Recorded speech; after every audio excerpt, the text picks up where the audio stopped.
consistency on offense. They can't be one dimensional. I think they've only thrown a little over 20 passes the whole year, and that's just not. It's not going to win you very many games in the Lone Star Conference.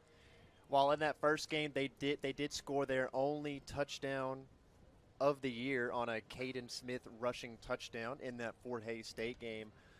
And in the Emporia State game, you could see the offense move down the field, which was good, but ultimately they had to settle for field goals. And if you're Coach Gersh, you're telling your offense, guys, we need to finish off drives. It was an encouraging start to drive down the field and get those 12 points, but if they even score a touchdown on one of those, they win that game against Emporia State. And you're right, Matt. You know, Emporia State just did a really good job overcoming 2 interceptions early in the game by Gunnar Gundy. And so, I mean, when you figure that out and you figure that into it, Angelo State's defense gave them great field position twice, but the offense still couldn't capitalize with a touchdown. Yes, they got, 4 field goals to the whole game, but you've got to do better. You've got to capitalize on drives. You're not going to win many games in the Lone Star Conference if you can't capitalize on drives. And another thing with that offense, they're only 4 of 34 on third downs, 0 for 4 on fourth downs. And when you want to put points on the board, when you want to put a lot of points on the board, you have to be able to convert those third downs, convert those fourth downs. As you can see, the helicopter flying down here on the field to deliver the game ball here in LeGrand Stadium, ready to kick things off here. We have about 6 minutes to go till kickoff. And Levi, the defense for Angelo State has been playing well. They've only given up about 19 points a game, but now it's up to the offense to get things going. And you're right, Matt. The defense has played as great as everyone thought they would coming into the year with Andrew Pitts over at corner. One of the greatest corners in the nation. I mean, really. But you really have to capitalize on offense. And so it's really going to be up to Caden Smith and Braden Fuller to get things going for Angelo State. They are the commanders in this offense, and they have to find a way to get things going, not just in the running game, but also in the passing game. You got to be able to have – I mean, you can run the ball a lot, but when you have the opportunity to pass, you have to capitalize. Angelo State has some great receivers over the years. They have some great receivers that they had from that regional final run with Colorado School of Mines, I apologize. But you've got to be able to throw the ball to those receivers. And if you can't throw the ball to those receivers, it just makes you so one-dimensional, and schools know what you're going to do. And on the side of Eastern New Mexico, the visiting team tonight, they come in 2-0, looking to spoil Angelo State's first home game of the young 2024 season. They come in 2-0 with their first win coming against New Mexico Highlands by a whopping score of 63-37. A lot of offense played in that one. And over Sul-Ross State, 36-17. And fascinating thing about this Eastern New Mexico team, they do run the triple option, an offense that you don't really see nowadays. It's an old-timey offense. You don't really see it here at the college level at all, except for the service academies, Air Force, Army, Navy. Then here at D2, I'm pretty sure the defending national champions, Harding University, ran the triple option. And so it's an offense we know can work, and Eastern New Mexico has just ran it to perfection thus far. 445.5 yards on the ground this season already. And they score a lot of points with it. 63 against Highlands, 36 against Sul-Ross. So this is a team that moves slow on the offensive end. They'll love the true clock, but they can really put points up in here. Yeah, this is going to be a really fast-paced game, Matt. This is going to be a team. This is going to be between two running teams. This game will go by very quickly. Both teams are going to run the ball a lot. Quarters will be done with a matter of minutes. It really will be a great game. It's going to be Eastern New Mexico's offense is shown to be such a good offense, playing against a great Angelo State defense, power on power. You love to see it. And Levi, before we come off the air, I must ask you, what do you think the keys are for Angelo State to get their first victory of the 2024 season? get the ball going on offense. That's really the main key. Defense is going to do favors for you. I really do believe that. But, starts with the quarterback. Quarterback's got to take command of the offense. They got to take control. They got to move the ball. And that will do it for the pregame show here as we near kickoff. And before we go anywhere, we want to read a word from one of our sponsors at Armstrong Backus. Attention Ram and Ram Bell fans, Armstrong Backus & Company LLP is proud to support Angelo State University. From the field to the court, they've been cheering on the Rams and Ram Bells for decades. Just like ASU, they believe in excellence, dedication, and a winning spirit. Whether it's tackling taxes, auditing your business, or serving up strategic financial planning, Armstrong Backus & Co. is your full-service public accounting firm. From personal tax preparation to complex business consulting, they've got the experience you can trust for all your financial needs. So when it's time to balance the books or plan your next big financial move, remember Armstrong Backus & Company delivers experience you can trust. Let's go Rams. As we near kickoff here, about 2.5 minutes until kickoff here in San Angelo. We will take a real quick break. You're watching Ram Football live on Flow Sports.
It's time for the Buck Express kickoff.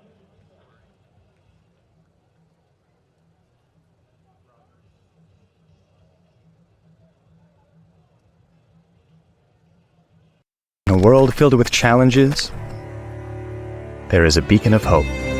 For almost 100 years, Rams have been leading the charge, building a century of success on the pillars of resilience, perseverance, and determination. Through our elite facilities, cutting-edge technology, and advanced research and learning opportunities, we're preparing students to tackle the challenges of tomorrow head-on.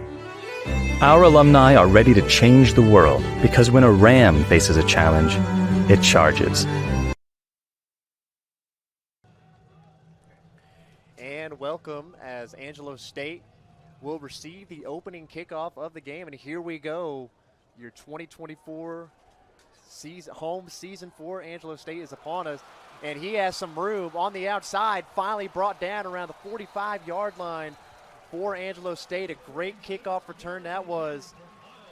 And now the Angelo State Rams will come out on offense. And we'll bring you your starting lineups presented by Michelob Ultra. Getting the start at QB is number 12, Braden Fuller, the 6'3", 180-pound sophomore. Starting at running back, number 1, Braden Wilcox, 5'10", 185-pound senior.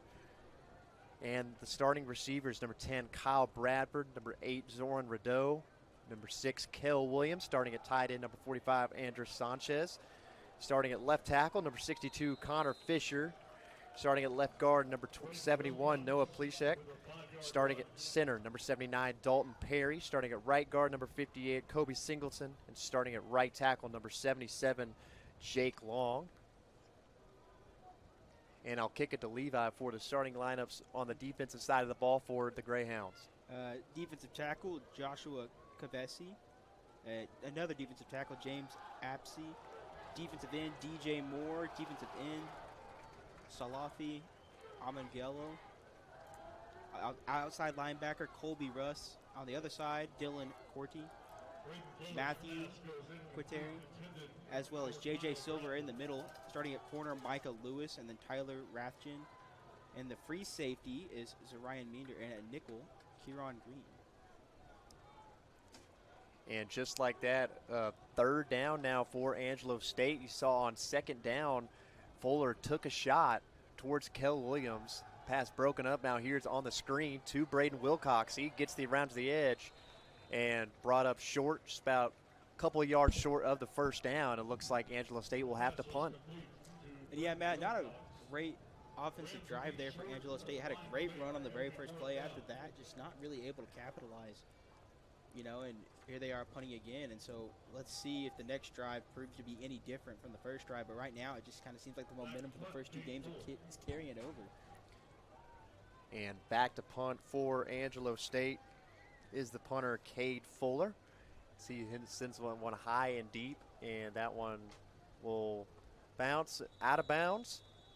And we will get to see the fascinating triple option offense from Eastern New Mexico when we come back. You are watching Ram football here on the live on Flow Sports. Here comes your Rams defense. Dear Texas, we know how much you love brisket. We got you. We took mouth-watering brisket, slowly pit smoked for 12 hours, and combined it with your favorite queso and pico. And so, H-E-B Brisket Queso was born. Because that's how we express our love. Looks like you got the message. Brisket Queso, to Texas with love, from H-E-B.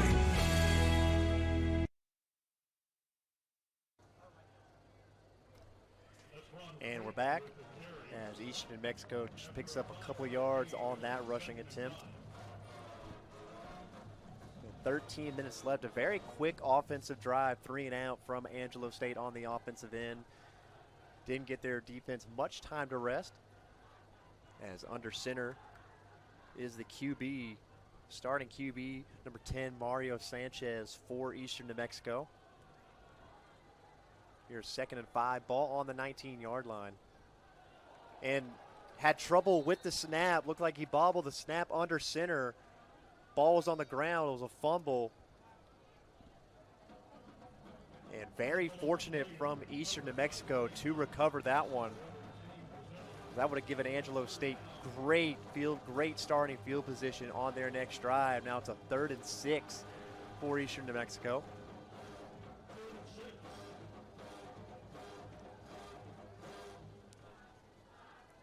Sanchez under center, man in motion. Now pitches on the outside. Got around the edge, brought down, and that one looks like just short of the first down. As JaCalvin Newsom, number 7, the redshirt junior running back from Albuquerque, New Mexico, on the carry. Got about 5 on that one. And it looks like Eastern New Mexico will line up to go for it here on 4th down. Ball on their own 23. Man in motion, handoff to the fullback, and he is stuffed. Did he get there? I don't think he did. Let's see where the refs spot this one. And short. Yep, you're right, Levi. Looks like Angelo State makes a great defensive stop here on 4th down, giving the ball right back to their offense. A great starting field position.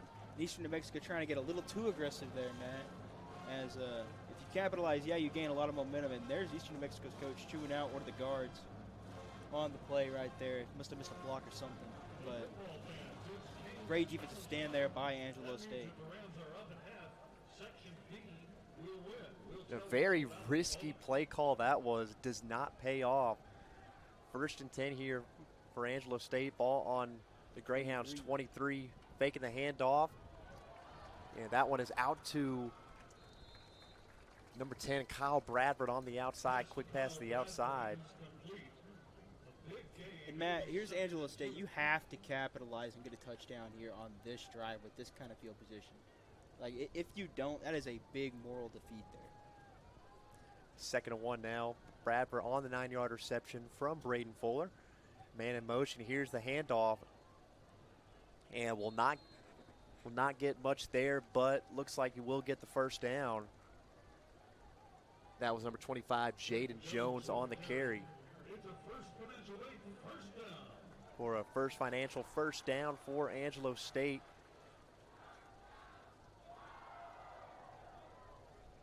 First and 10, ball on the 12.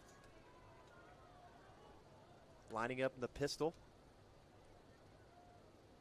Hand off to Jaden Jones down the middle, and he will rumble across for about 3 yards on that carry. Jaden Jones again with a carry as the Rams work their way through the Texas Fiber Fast red zone.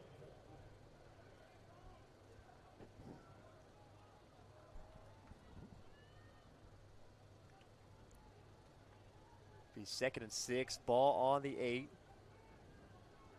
Rams in the shotgun. One back out there. Now sends Jones in motion. Will drop back to pass, and a little bit of miscommunication there from Fuller and his wideout. In fact, the intended receiver was Kel Williams. Now that'll bring up a 3rd and 6.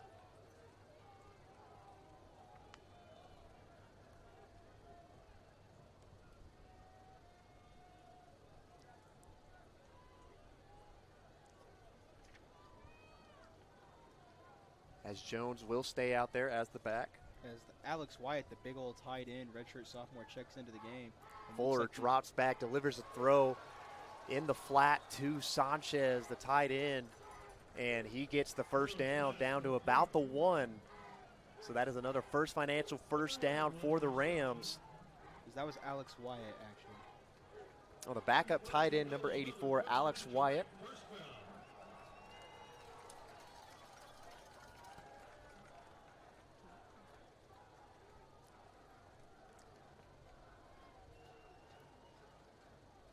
Jaden Jones, the lone back. Out there, shotgun formation. Fuller hands it off to Jones. Gets around the edge, breaks the tackle, and he's in for the touchdown. The first home touchdown for Angelo State. And Jaden Jones is loving it on his 1-yard rushing touchdown. Angelo State leads 6-0 here with 10 minutes to play in the first. And there you go, Matt. That's a great confidence builder right there. That drive right there. All he had to do was go 24 yards and march into the end zone. That's going to be one of the easier drives Angelo State has this season. Rams will line up for the extra point. And their kicker, Brad Larson. The extra point is up, and it is good. Rams lead 7-0 here after Eastern New Mexico. Risky play call there. Instead of electing to punt it, they go for it, and they don't get it, which leads to a very short field for Angelo State. They go down and score thanks to the 1-yard rushing touchdown from Jaden Jones. And we'll take a real quick break. You were watching Rams football here live on Flow Sports. Mitchell Buick GMC, you're our #1 priority. Get the absolute best prices, guaranteed. Introducing the Mitchell Tire Price Match Guarantee. Here's how it works. Provide us with a better price at the time of purchasing your new tires, and we'll match it. It's just that simple. Or find a better price within 30 days of your purchase, and we'll refund you the difference. Either way, you win. You can depend on us for great deals and outstanding service. Mitchell Buick GMC, your hometown.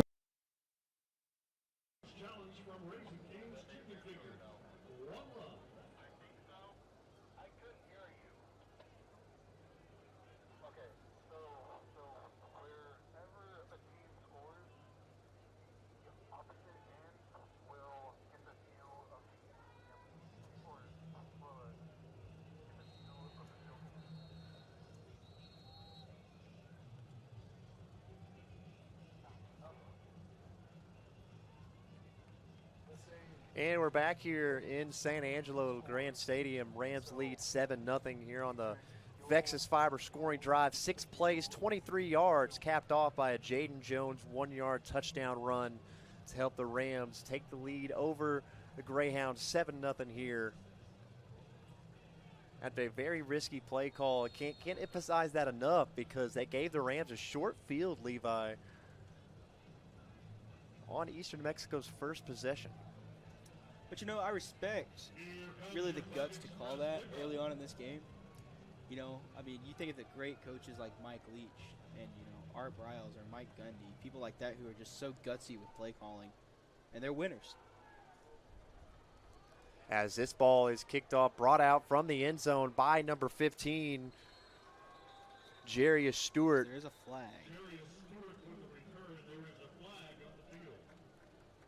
Right, there is a flag on the field during the return.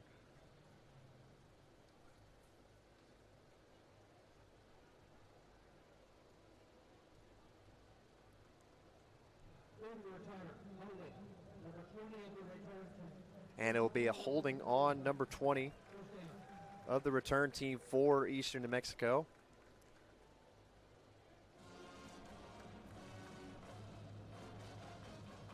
So they'll start their drive, second drive of the game on their own 15-yard line.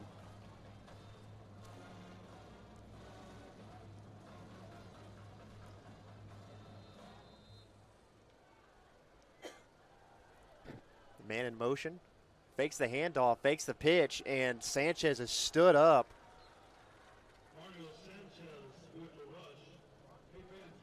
Might have just gotten back to the line of scrimmage there. No gain on that run.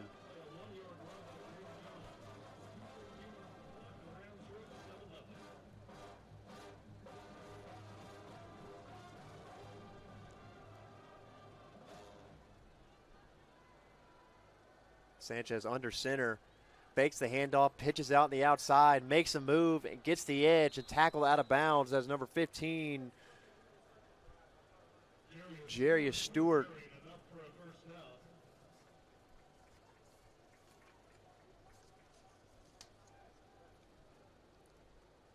With the first down for Eastern New Mexico, their first of the game.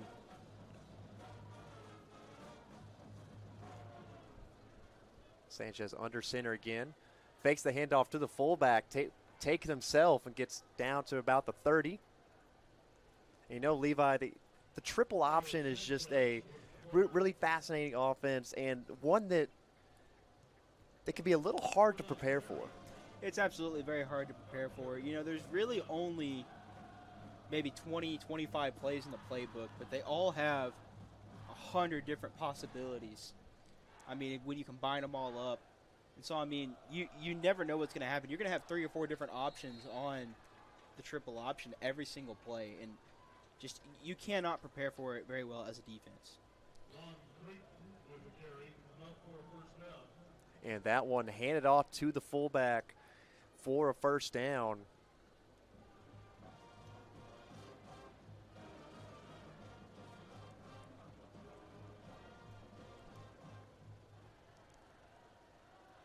There's Ron Creighton, and now looks like that is Creighton again on the rush. Got about 6 yards on that one.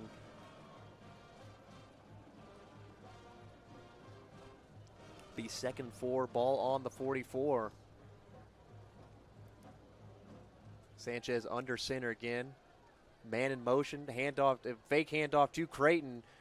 And Sanchez takes it himself, gets the first down.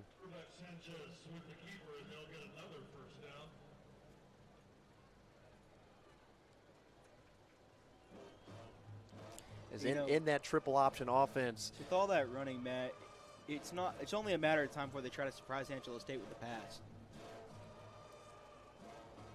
As passing very rare in Eastern New Mexico's offense, only 11 attempts. And here's one, you spoke it into existence on the quick curl by, that is number 7, Jacalvin Newsom making the grab.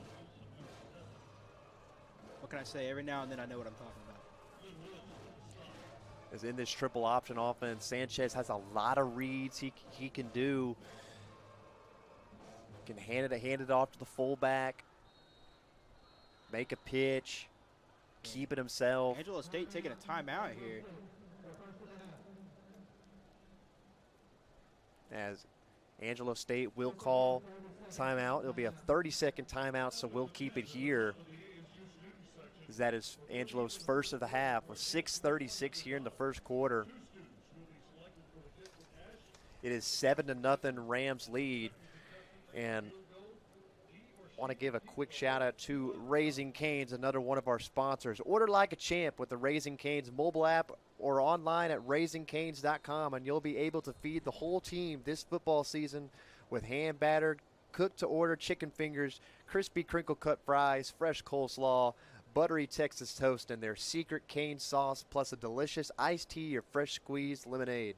Raising Cane's chicken fingers. Making me hungry there, Matt. As both teams will trot back out on the field after the 7-yard catch from JaCalvin Newsom. This is just the 12th passing attempt on the year from Eastern New Mexico. Once again, in this offense, not much passing attempts will be there for Eastern New Mexico. As JaCalvin Newsom, Matt, the running back out of Albuquerque, New Mexico, with a great little gain there, getting the first down, get him inside the 40. He's really making some grounds here.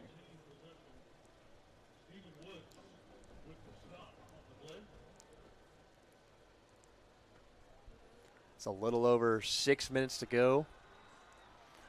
Rams lead by 7. Eastern New Mexico driving down the field. Ball in Angelo State territory on the 39. Will hand it off to the fullback. And he will fight forward. Play blown dead. Creighton will get about 2 to 3 yards on that carry.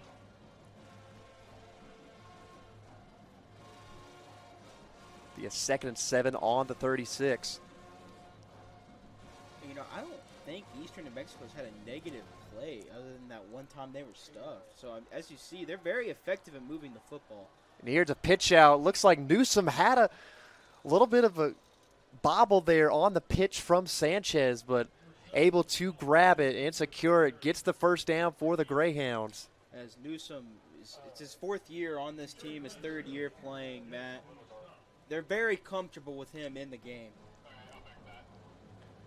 And going on what you said earlier, Eastern New Mexico has not been behind the chains as much. And with this offense they really don't want to get behind the chains. They are comfortable running the ball as another bad snap. Ball on the ground. It looks like it is recovered. That is the 2nd time in this quarter. Yeah, it looks like Sanchez really had a hard time getting a hold of the snap there because it didn't look like an awful snap, but he just kind of looks like he dropped it.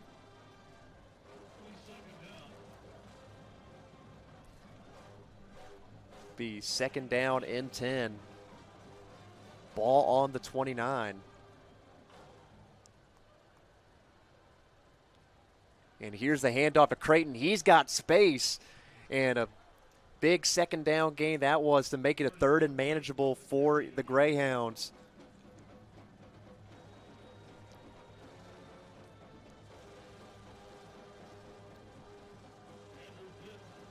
The ball on the 29, 3rd and 4. Sanchez under center. Handed off to Creighton again, up the middle. He breaks off a tackle, and looks like that is enough for the first down. Moving the chains once again for the Greyhounds.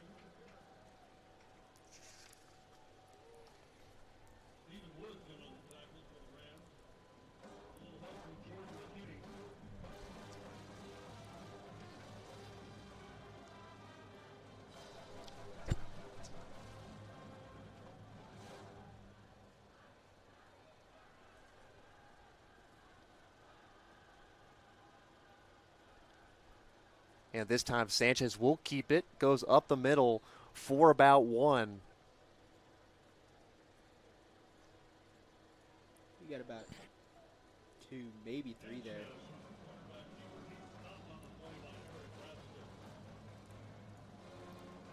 They're inside the red zone, driving it down Angelo State's throat right now, Matt. They did get 3.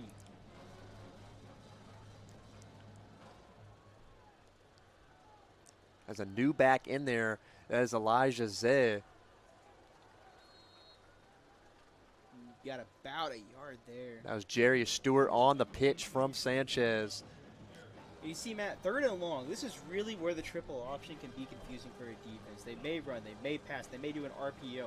You have no idea what they're going to do. They may have a combined of the triple option and the pass. I mean, you just have no idea as a defense.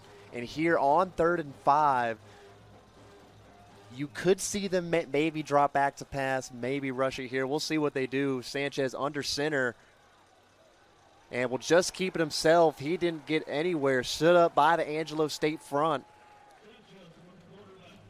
And it looks like Eastern New Mexico will settle for the field goal, bringing out the kick team here. Yes, that was just not a good read there by Sanchez, as he had his fullback open there on the pitch, but he just did not take it.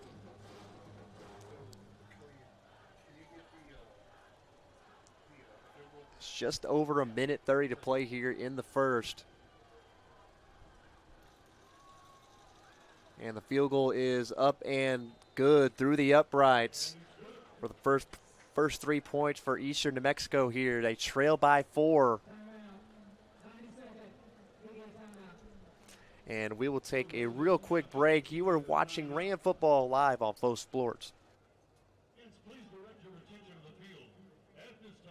Texas Bank, we believe in the power of community. Our roots run deep, intertwined with those who dedicate themselves to making our neighborhoods better places for all. That's why we're proud to serve nonprofits, the heart and soul of our shared mission to create positive change.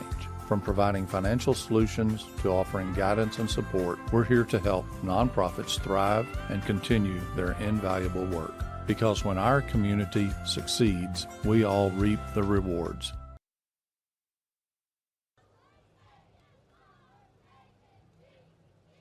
Community Federal Credit Union's Platinum Visa is a giant of a credit card.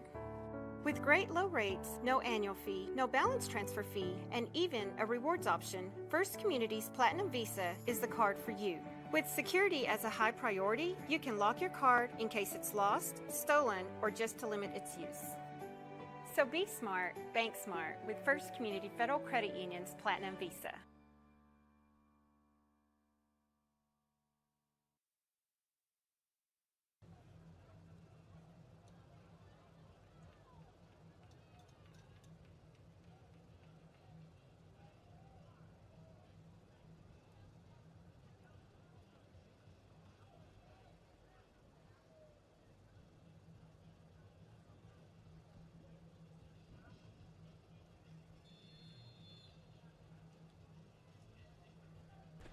And we're back after the long 17-play, 73-yard drive in 8 minutes and 26 seconds, capped off by a 29-yard field goal from the Greyhounds. And Levi, that is something about this offense. They will chew clock. They are comfortable with keeping the ball in the offense's hands for long periods of time.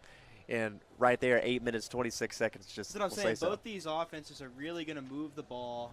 They're gonna run some. They're gonna chew some clock. That's the way Eastern New Mexico loves to beat teams. They're gonna choke so much clock that it's just really kind of hard for a team to play catch up if they fall too far behind, because they're gonna take 5 to 8, sometimes even 10 minutes on a drive, and sometimes time of possession can really be a crucial part of the game. And for Angelo State, if they do go up here in this game by 2 scores, you could see Eastern New Mexico kind of start to ramp things up a little bit, as Zoran Rideau will catch the quick out for about 8 yards. You could see Eastern New Mexico, if Angelo State gets up by 2 scores, you could start to see him maybe ramp up the offense a little bit, throw a little more passing plays in there. Be a 2nd and 3, ball on the 22.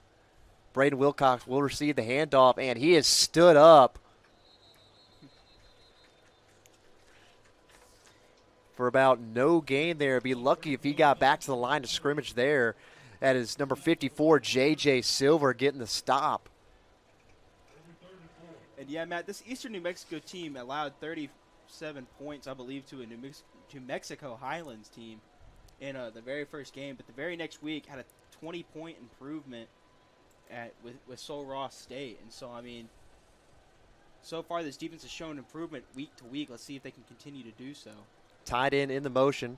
Fuller will drop back to pass, has time, steps up in the pocket, will scramble, and that is something these Angelo State quarterbacks can't do. Makes a man miss and slides down to about the 47-yard line. A nice little run there by Braden Fuller.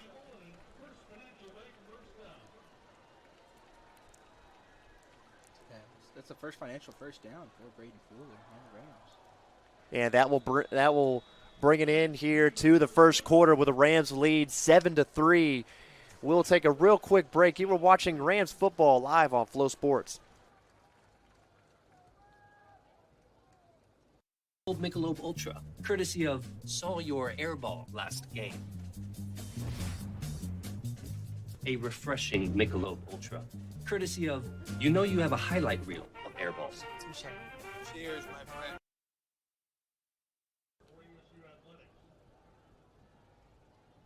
At Tropical Smoothie Cafe, one taste and you're mango tangoing now. Dropping a beat now, feeling the groove now. Luncheon breezy now, going bananas now, making moves now, craving lighter now, feeling brighter now, sipping sunshine now. You're on Tropic Time now.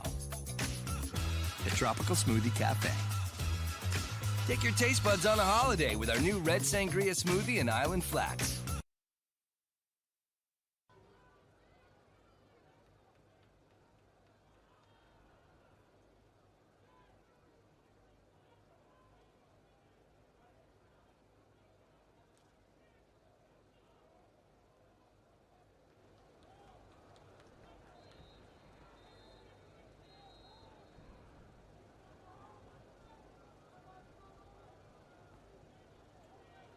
And we're back here, second quarter of play. 1st and 10, ball on the 44 after the scramble by Fuller.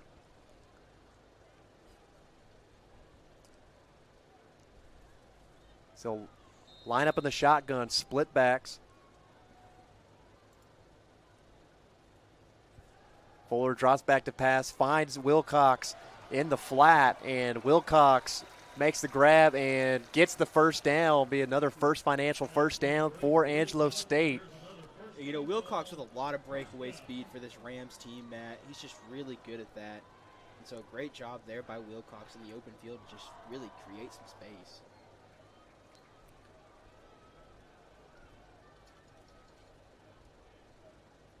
A man in motion. Fires it on the right side. That is number 10. Kyle Bradford makes the grab. That is another first financial first down for Angelo State.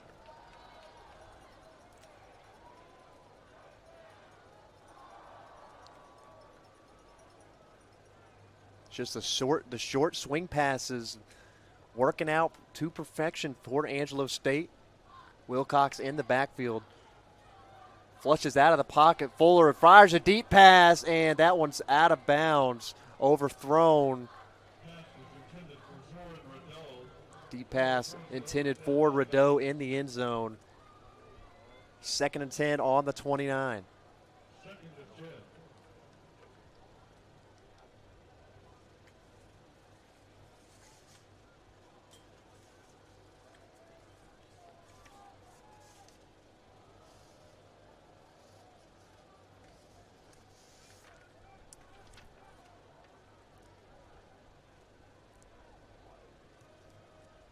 Here in the shotgun, one back in the backfield. A little delayed handoff to Wilcox.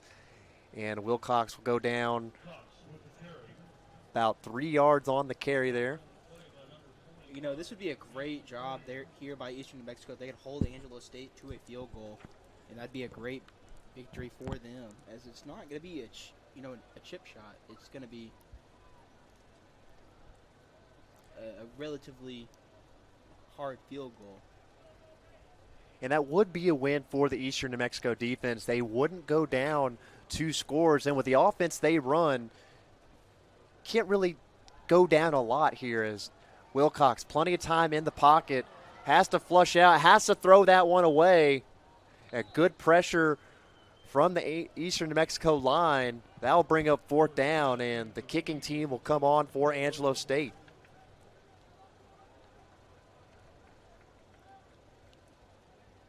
The 13 minutes to play here.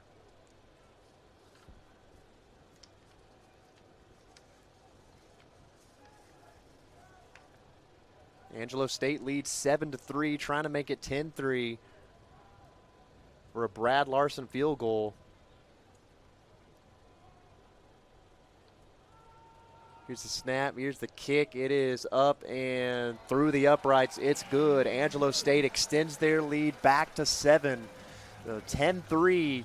They lead over Eastern New Mexico. Will keep it here. As Angelo State drives down the field, gets a field goal. But if you're Eastern New Mexico's defense, you got to feel pretty good about that. Yeah, you keep it within one possession. You know your offense can drive down the field. They proved that last drive. You know, and another thing is they're really going to chew the clock here. With I would not be surprised to see another 8-minute drive here for Eastern New Mexico, leaving 5 minutes on the clock for Angelo State. As the Texas Fiber scoring drive, 9 plays, 49 yards in 3 minutes and 28 seconds, capped off by a Brad Larson 43-yard field goal to make things 10-3 here in San Angelo.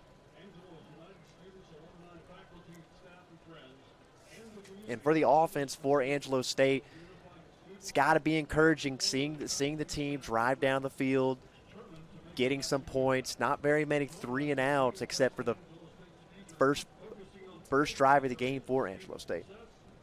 And yeah, Matt, you're right. As here comes Eastern New Mexico now, as they're on the field waiting to receive the kickoff. It would be very interesting to see how Angelo State's defense responds after Eastern New Mexico really chewed the clock. Another 8.5-minute drive last time. Angelo State, if they can get it stopped here and give their offense a good 5 minutes to work, it would be a huge deal for Angelo State to go to the locker room up 2 possessions. And if you're Angelo State's defense here, maybe you can make Eastern New Mexico go 3-and-out and then get the ball, drive down and go score again, make it 17-3. And that is a territory that Eastern New Mexico doesn't want to find themselves in this game. Absolutely, especially against this Angelo State defense. This Angelo State defense is phenomenal.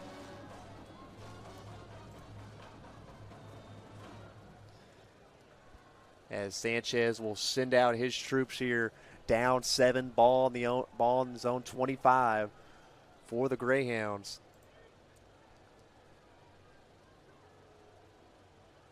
And that wasn't Sanchez under center.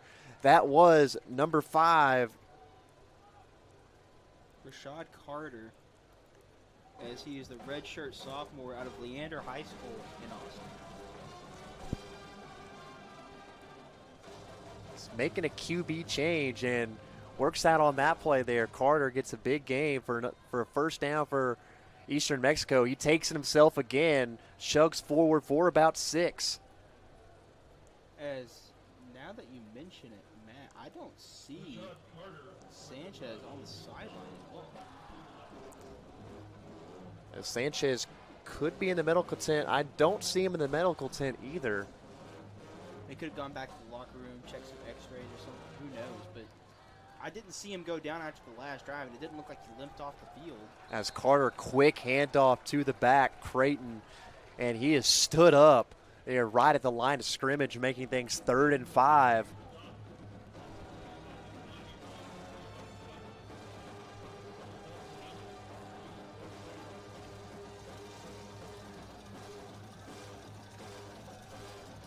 He is on the sidelines. He's just standing behind the chains.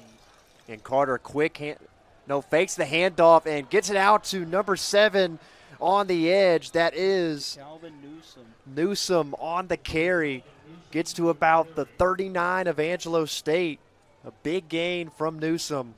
Tell you what, Matt, Newsome looks a lot bigger than his size says on this paper. It says 5'11", 212. He looks a lot bigger than that.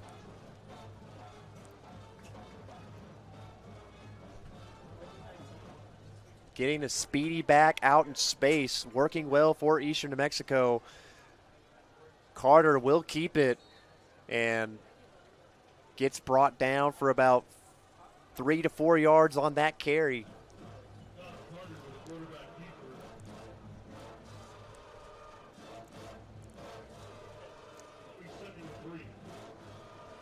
Got 7 yards on that one. 2nd and 3 on the 32.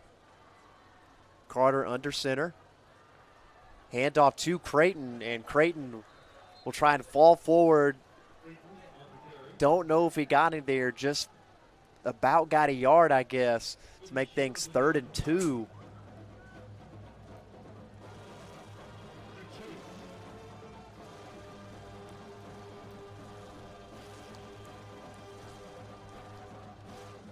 Eastern New Mexico just want to kill that clock as much as possible. That's what their offense loves to do. Just play slow, move the ball methodically down the field. Carter keeps it, and looks like he got enough for the first down. Yeah, Matt, he got just enough.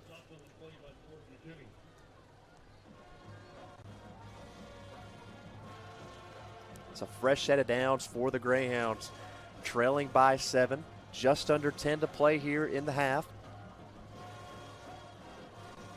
123 yards rushing on the day for Eastern New Mexico. Carter with the handoff straight to Creighton, who was brought down.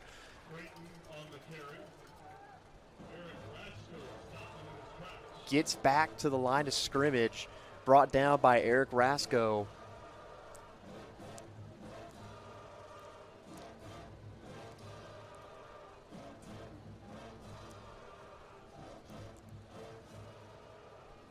So 2nd and 10 on the 27 for the Greyhounds.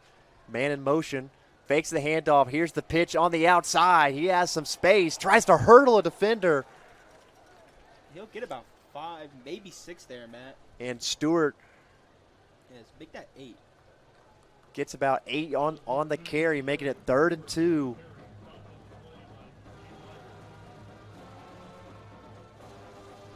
Eastern New Mexico, great last 2 drives. You know, they drive down, get a field goal. They got some points on the board, and now driving down the field again. Let's see if this Angelo State defense can get another red zone stop. And Carter keeps it again, makes a little move, and gets out to about the 13. Fresh set of downs again for the Greyhounds.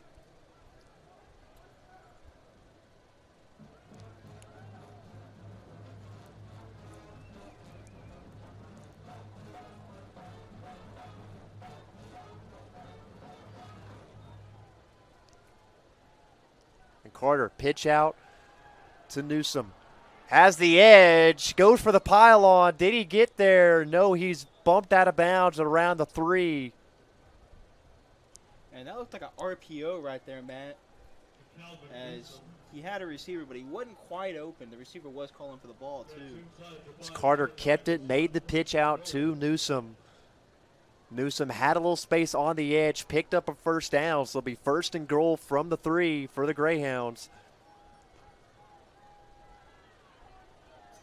It's Carter, handoff to Creighton, and he stood up. Didn't look like he got anything there. It'll be 2nd and goal from the 3.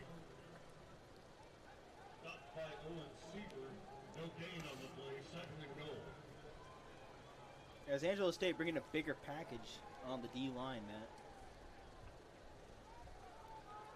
It's approaching 6 minutes on the field here for the Eastern New Mexico offense. Exactly what they want to do. As Angelo State had to call a timeout, Matt, they had 12 people, maybe even more, on the field. And that will be Angelo State's 2nd timeout, and we'll take one with them. You're watching Rams football live on Flow Sports. For more than 130 years, First Financial Bank has supported our state's industries and helped our fellow Texans achieve their personal and business goals. As one of the nation's leading community banks, we proudly support the communities we serve, including right here in San Angelo. Our bankers live here, shop here, and our children go to school here. And in the fall, we proudly cheer for the Rams. First Financial Bank, we're Texas. Member FDIC.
And we're back.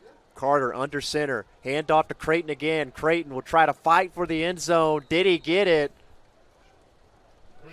He is just short. Down to about the 1. Be 3rd and 1.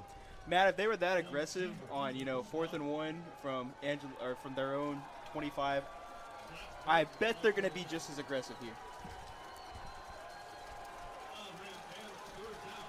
And a little QB sneak there from Carter. Did he get in? I think he's just short. Again. Eastern New Mexico sideline wants a touchdown. That's 4th down, Matt. And I'll bring up 4th down. And Matt, this is a from about the big half-yard line. I bet you really want Sanchez in this game. I'm kind of shocked he's not in. As Carter stays in the game under center. Man in motion. A quick handoff to Creighton, and he's in there. Touchdown, Greyhounds.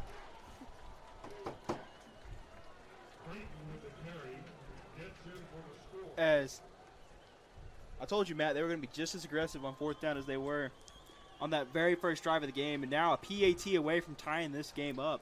But they only took, hold on, math is not my strong suit, 5 minutes and 47 seconds off the clock. Yep, 15 plays, 75 yards, and 5 minutes and 47 seconds capped off by that 1-yard touchdown run from Rod Creighton to tie things up here at 10 after the PAT.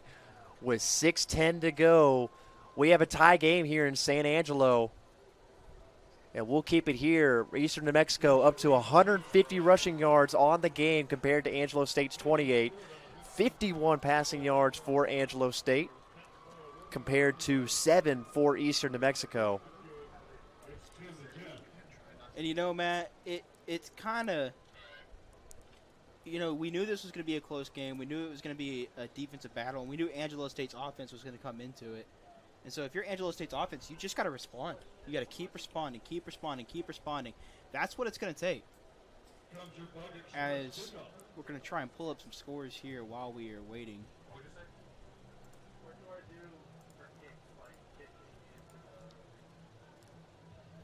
As Wayland Baptist falls to Sol Ross over at Jackson Field. Sol Ross new to the Lone Star Conference. As we do not have a store from UTPB and Adams State. Western New Mexico and New Mexico Highlands, no score. Western Colorado and West Texas A&M tied at 0 so far. And those are our scoring. And both teams back out here for the kickoff. Tie game here, 10-10 apiece. As here's the kickoff, end over end, and that one will bounce into the end zone, and we'll just kneel it. That was Kyle Bradford kneeling it. Be 1st and 10 on the 25 for Angelo State.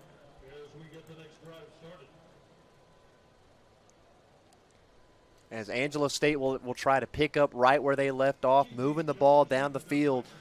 But this time, I'm pretty sure they want a touchdown instead of a field goal. Absolutely, they do, Matt. You know that touchdown, that very first drive of the game, had to give them so much confidence.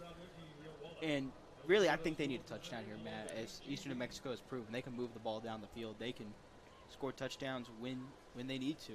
As we also got some scoring update from Angelo State Sports, as soccer won 1-0 today over East Central, as well as Angelo State beating Colorado Mesa 3-1. A big win for our volleyball team there. Colorado Mesa, I'm pretty sure, was ranked number 15 in the country in Division II. So Angelo State volleyball showing that they are back. So great win there from Coach Waddington and his girls. As well as sweeping Cal State Dominguez Hills. A very successful weekend for the volleyball team in the Maverick Classic. Going 4-0, and Fuller wants them deep and intended for Bradford up the seam.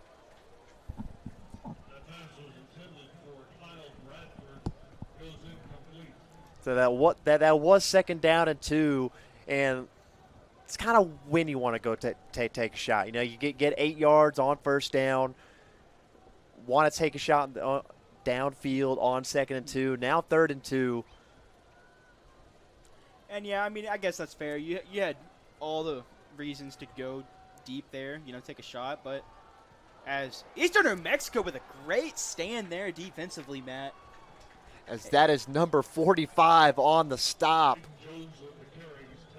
And we'll see if they can make a drive in 5 minutes and 17 seconds.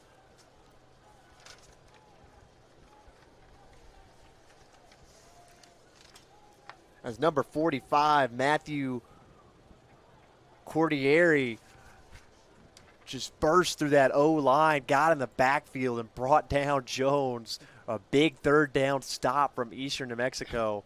So they'll get the ball right back. Here on the punt return, has a little bit of space on the edge. Will get out to about the 41-yard line. And what a great return there by the 5'9" wide receiver, Jeremiah Moore.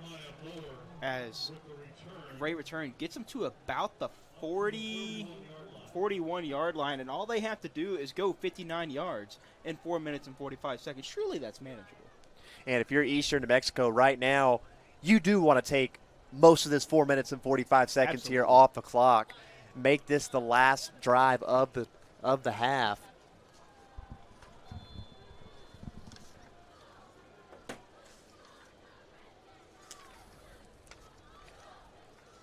As Sanchez is back in the game. And he fakes the handoff, pitches it out.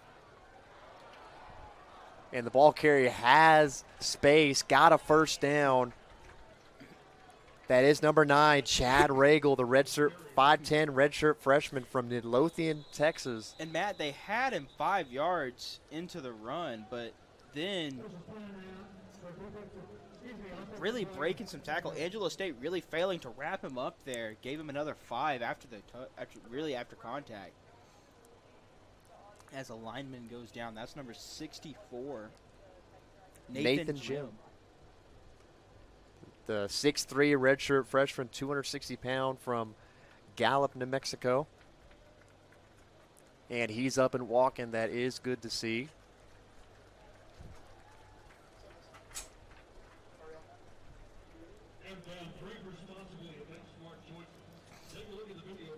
And the offense for Eastern New Mexico back on the field. So is Sanchez after being on the sideline for the last drive. A great drive led by the backup, Rashad Carter, to go down and get points for Eastern New Mexico, tying things up now. Now can take the lead. Sanchez under center. Will drop back to pass. A little quick pass to Regal. That will go for about 4 yards there.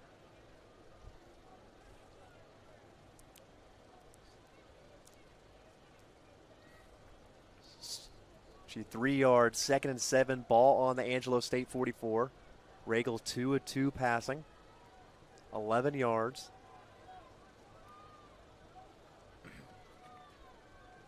Under center, fakes the snap, and trouble with the pitch. And Angelo State has it. And Angelo State picks up the fumble, and now the tables have turned here to end the 2nd quarter. Eastern New Mexico with a chance to go down, take time off that clock, and potentially take the lead. And now Angelo State gets a turnover on the 47-yard line with a chance to go into the half with them taking the lead. Yeah, Matt, that could be a very crucial turnover there, as you hate seeing it, but it's not good for anyone involved other than Angelo State, as Eastern New Mexico had a chance to put more points on the board, take advantage of crucial mistakes, but as you see, it's just not really what you want. As Newsom couldn't handle the pitch, dropped the pitch, and here on the run on the outside, a little sweep play, and there's a flag thrown here at the line of scrimmage.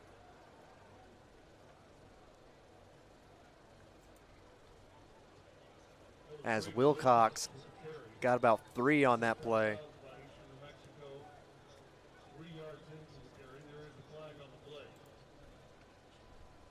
The refs are discussing things here. Flag was thrown.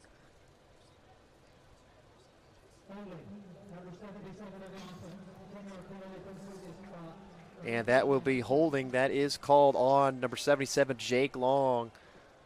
You know, Matt, Jake Long has, had a really good career here at ASU. He transferred to Duke last year, but now he's back at ASU and just not a very good play there by the veteran. And has had a great career here at Angelo State, indeed. The 2022 Lone Star Conference Offensive Lineman of the Year. After that season, did transfer to Duke to go play for Mike Elko. Then transferred back to Angelo State. Here's Wilcox on the carry again. Has a little bit of space. And he is back to the original line of scrimmage. So a 10-yard carry from Braden Wilcox to make things 2nd and 10. 2nd and 11, got 9 yards on that carry. Here just under 3 to play here in the half. Angelo State looking to drive down and get points. Fuller in the shotgun, takes a snap, steps up in the pocket, fires down the middle to an open receiver. And that was caught by Kel Williams, and boy, if he kept his feet, that might be 6 for Angelo State. A good strike up the middle. Matt, it for sure would have been 6, but still a great drive there regardless. Or a great throw there regardless. Probably the best throw we've seen from Fuller all day.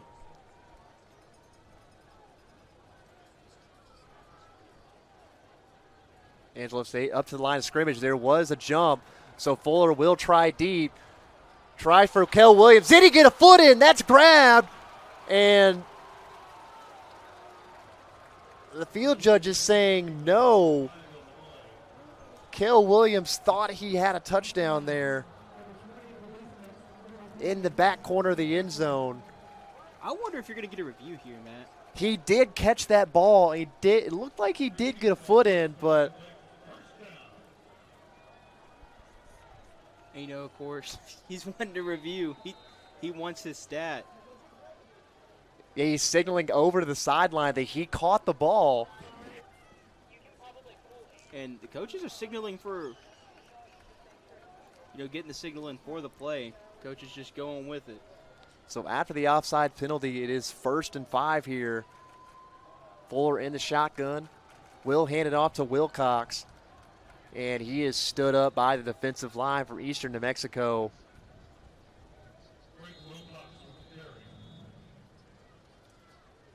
A gain of about 1 to the 11-yard line. Be a timeout from Eastern New Mexico. The media timeout here, 10-10, all tied up here with 2 minutes to play.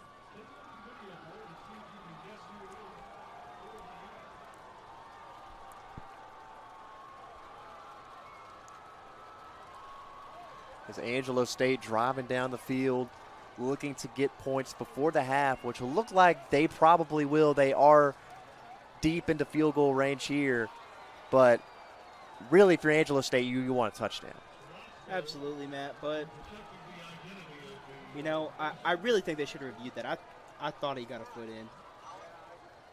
I'm quite positive he got a foot down, but coaches didn't want to review it. And that really could cost you. And you can see Kel Williams after the play. He was signaling to the sideline, desperately wanting him to review it, saying he caught that ball.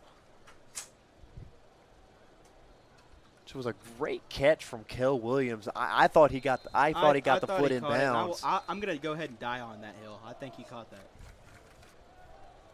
As in college, the rule is you have to get at least 1 foot in bounds compared to the NFL rule for 2 feet in bounds. Teams are back out there. Fuller in the shotgun.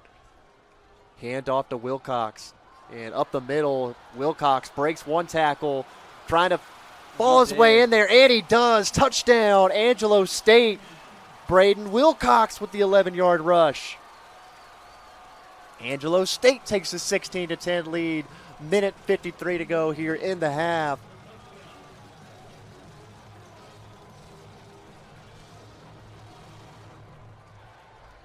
As the Vexus Fiber scoring drive, 4 plays, 53 yards, and 1 minute 46 seconds, capped off by the Braden Wilcox 11-yard touchdown rush.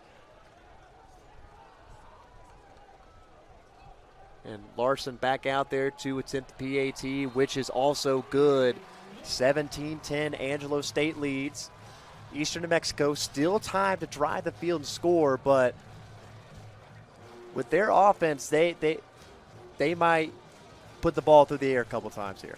You know, they're going to have to, unless they just want to be content going into halftime, which I believe they will get ball first.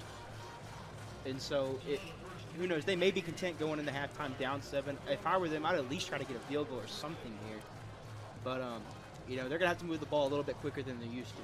As you have seen, this Eastern Mexico offense has been aggressive with their play calling a little bit. You saw on their opening drive of the ball game, a 4th and 1 from their own 23, stood up by Angelo State. And a 4th and 1 here earlier, which they did get for a touchdown. So I wouldn't be surprised if Eastern New Mexico does try and get 3 or at least 7 on this drive and then come back to half and get the ball.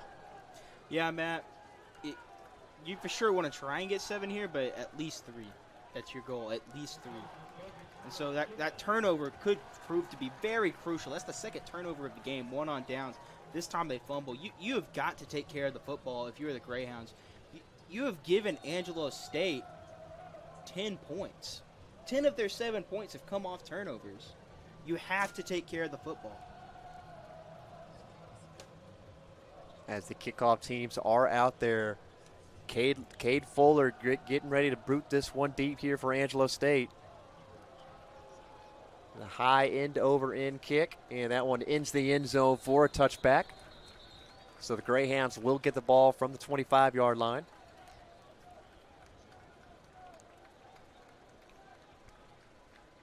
And Eastern Mexico does have all 3 of their timeouts left.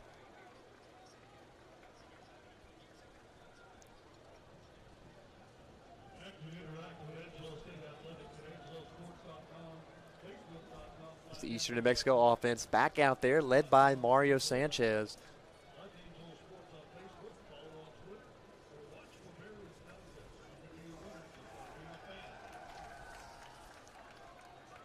Sanchez under center, will drop back to pass, has time, steps up in the pocket, and strike over the middle is caught, breaks a tackle, has the sideline, and is finally pushed out of bounds at around the 17-yard line. That is Jeremiah Moore on the play. And that is a huge play for this Greyhounds offense. A big play which they really desperately needed. They really did, Matt. Now they can take all the time they want. You know, as long as they finish the drive within a minute, 40 seconds. But that's just a great play there by the Greyhounds. And here, nope. Fake the handoff, pitch out. Trying to make some dudes miss. That is number 15 on the carry.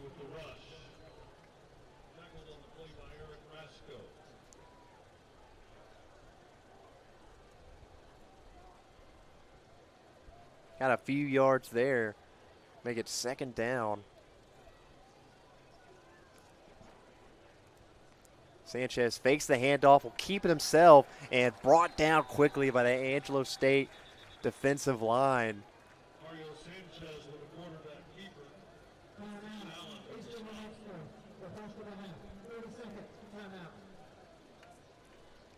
And a 30-second timeout taken from Eastern New Mexico. 3rd and 4, ball on the 12. Minute 7 to play here. Rams lead by 7, 17-10. Eastern New Mexico on the ASU 13 after a huge play, 57-yard pass to Jeremiah Moore to put the Greyhounds here in the red zone, threatening to score again. And the Angelo State defense looking to get off the field, only giving up 3. That would be a big victory for Angelo State, especially after that big play. But, you know, who knows what's going to end up happening here.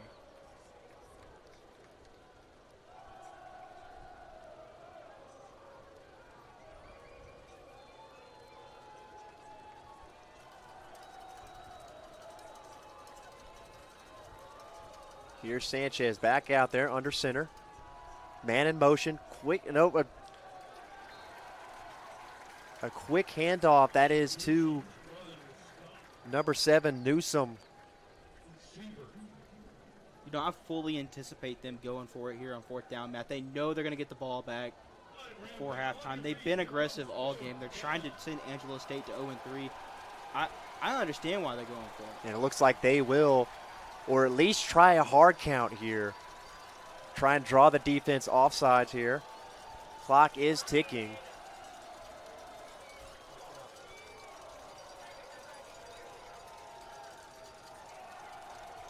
As they will just let the clock tick here. Looks like they're going to let the play clock roll down, call a timeout. Then it looks like I think Eastern New Mexico will kick a field goal here to attempt to only go down to the half, down 4. As they quickly got up to that ball. Sanchez with 3 hard counts there, trying to make that Angelo State D-line jump, but D-line staying composed, nicely done, keeping it a 4th down and 3. And you're right, Matt.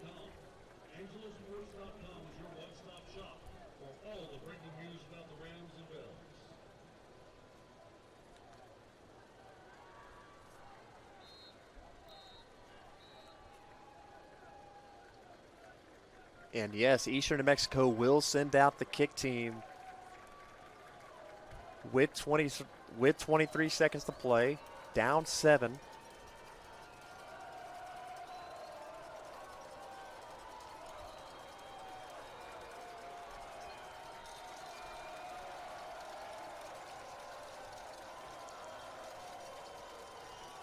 And here's the kick. It is up and good.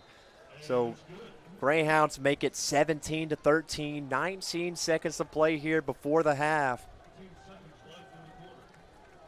That's a pretty good drive, capped off by a 29-yard field goal from Cooper Hamilton. 5 plays, 64 yards. And a big play, a big 57-yard catch from Moore to really set up that drive and set up that field goal. That's probably the fastest drive you're going to see Eastern New Mexico have this whole game. As Moore's only catch thus far was that big one before the half.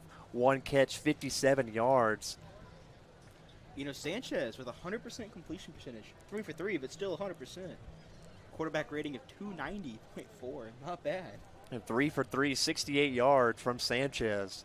Again, you're not going to see this Eastern New Mexico team throw a lot. Only 11 passes on the season thus far. Now 14 through almost 2.5 games.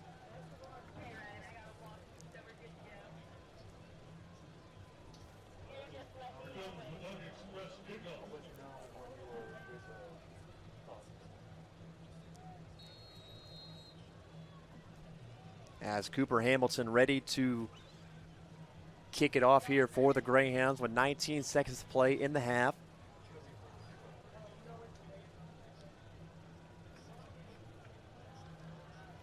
As this one is booted short here to the 20-yard line and a fair catch made.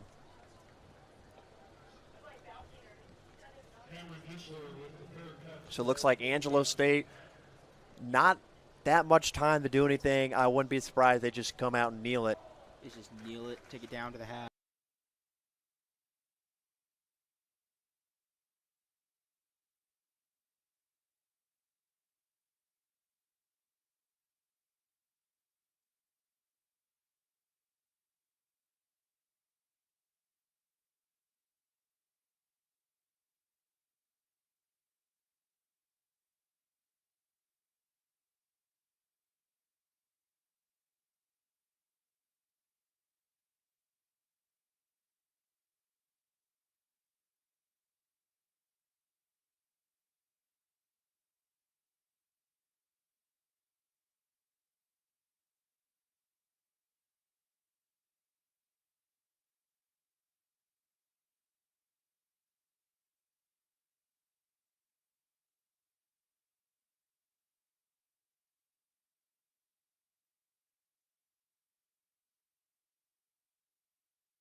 And welcome back here to the second half in San Angelo, Texas, here at LeGrand Stadium. Angelo State leads 17-13 over Eastern New Mexico.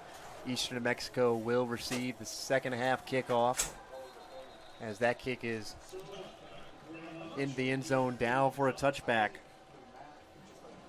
So quick word from one of our sponsors at Raising Cane's. Raising Cane's has been feeding hungry fans since 1996. This football season, Cane's is serving up their delicious cooked-to-order chicken fingers, crispy crinkle-cut fries, fresh coleslaw, buttery Texas toast, and tangy Cane's sauce. And it's all available to order pregame at raisingcanes.com or on their mobile app. Mario Sanchez will lead the Eastern New Mexico offense back out there. Got a field goal on their last drive.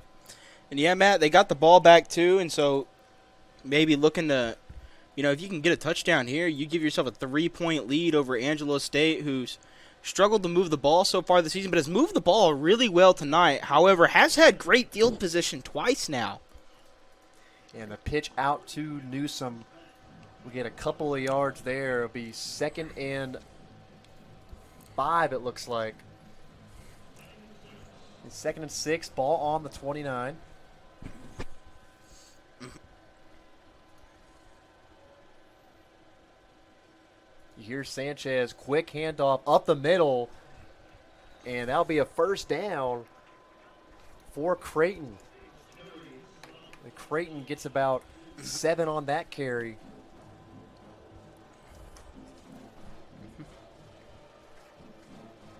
Well, Eastern New Mexico wanting to continue what they started in the first half. They established the running game, drove the ball down the field a good couple of times there in the first half.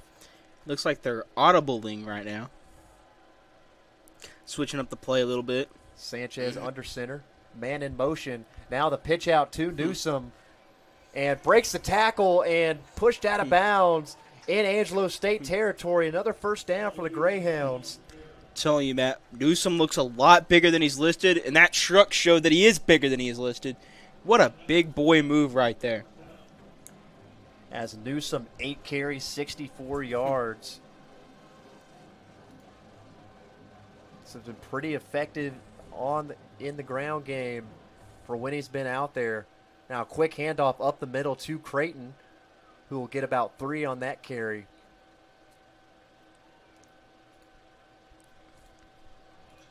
Be about 2nd and 7 for Eastern New Mexico here on Angelo State's 45.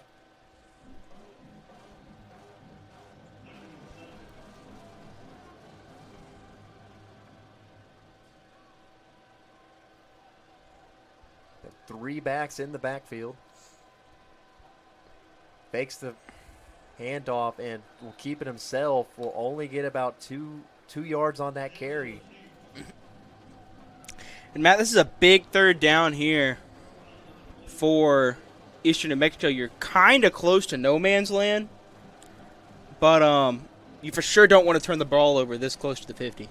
And with how aggressive Eastern New Mexico has been in this game thus far, I would not be surprised. It could be 4-down territory. Very well could be, which with the way they run the football, you never know what's 4-down territory for them. And a little pitch out to Newsom. Newsom will try to get back to the line of scrimmage. Looked like he lost a yard there. And looks like they will send out the punt team. And that was a great stop there by Andrew Pitts there, Matt. As I'm thinking, since Eastern New Mexico lost a yard on that one, I'm thinking they were looking to get it into about 4th and 2, 4th and 1 range. Then they are maybe looking to go for it. But now since it's 4th and 5, they will look to punt. And Hunter Wallace back deep to return for Angelo State. Here's the punt. Wallace under it and will make the grab. Fair catch. For a second there, the way the punter hesitated there, Matt, it kind of looked like they were about to fake it. As Eastern New Mexico will punt to Angelo State. Angelo State will start their drive at about the 17-yard line. Up 4 here early in the third quarter. As we'll take a real quick break. You're watching Ram football live on Flow Sports.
Thanks to Double Dave's Pizza for supporting Angelo State Athletics.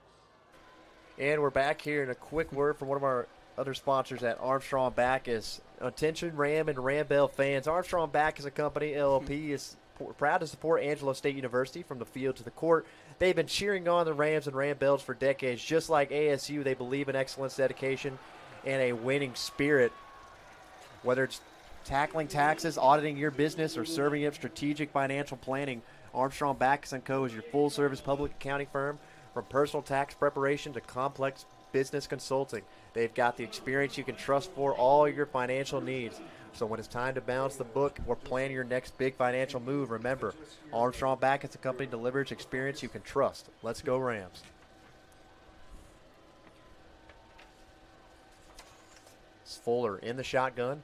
Handoff to Braden Wilcox. Tries to get around the edge and gets about 2 on that carry.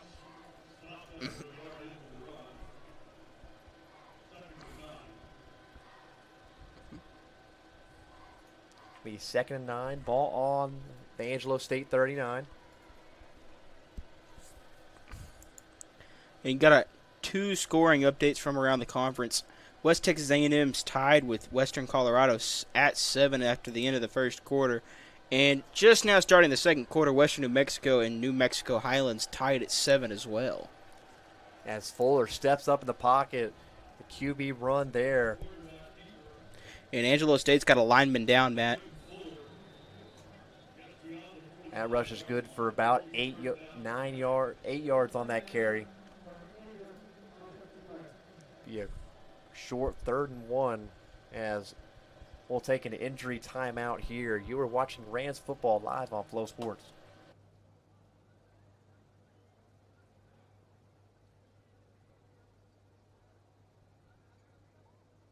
Save $10,000 on a new 2024 GMC Sierra 1500 truck. That's right, you could save $10,000 on a new Sierra Pro Crew Cab. Drive a new GMC Terrain and save $5,000. Or save $5,000 on a new Buick Encore. $10,000 off a new GMC Sierra, $5,000 off a new GMC Terrain, or $5,000 off a new Buick Encore. That's huge savings. Mitchell Buick GMC, your hometown dealer.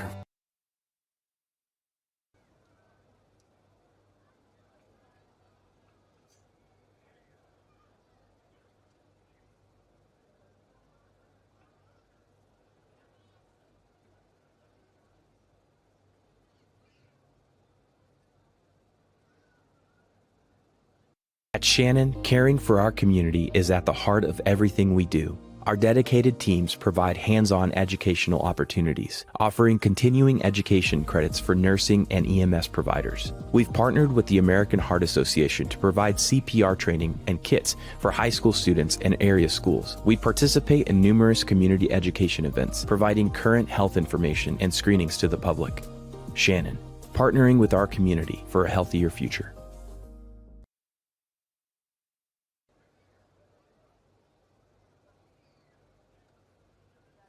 Texas Bank, we believe in the power of community. Our roots run deep, intertwined with those who dedicate themselves to making our neighborhoods better places for all. That's why we're proud to serve nonprofits, the heart and soul of our shared mission to create positive change.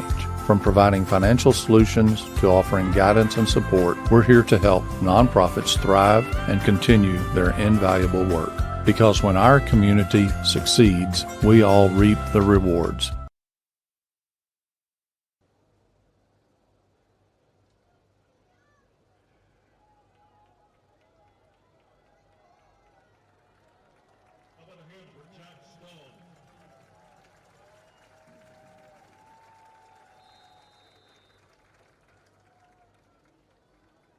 And we're back, 3rd and 2 on the 46. Fake the jet sweep. We'll hand it off to Braden Wilcox, and he stumbles forward 4-3 and gets the first down. Be another first financial first down for Angelo State.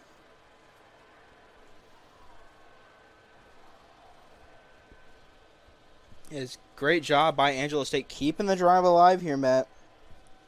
A touchdown here would be huge. That's Wilcox, 11 rushes, 10 rushes, 71 yards. And that pass is dropped in the flat by Zoran Rideau. And Rideau's been a very consistent receiver in his career. He's got to catch that. 2nd and 10 now for Angelo State. 9 minutes, 26 seconds to play here in quarter number 3. Fuller's 8 for 14 today, 96 yards.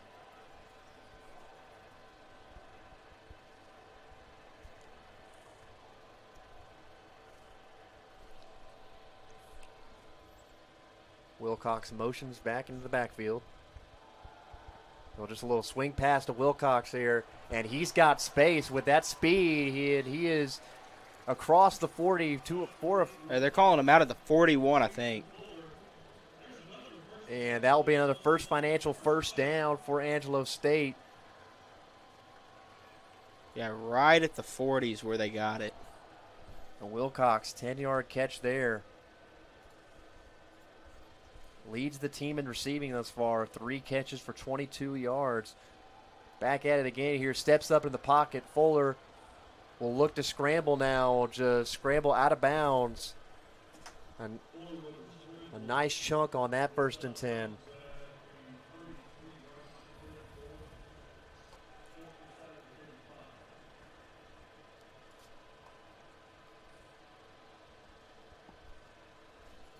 Be about 2nd and 5 on the 39 of Eastern New Mexico.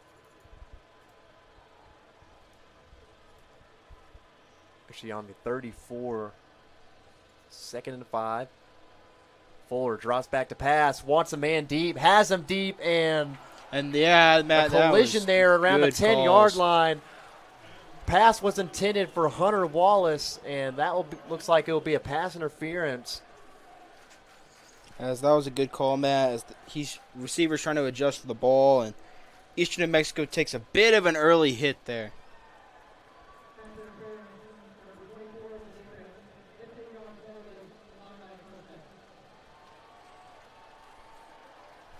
And that will indeed be a pass interference. It's going to move Angelo State into the red zone, Matt.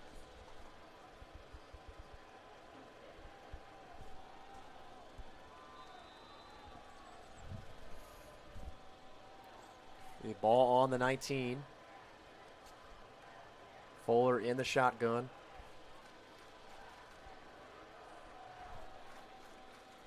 Jaden Jones back in the game as the running back. Gets a carry up the middle and fights forward to about the 16-yard line. But that is the 11-yard line there.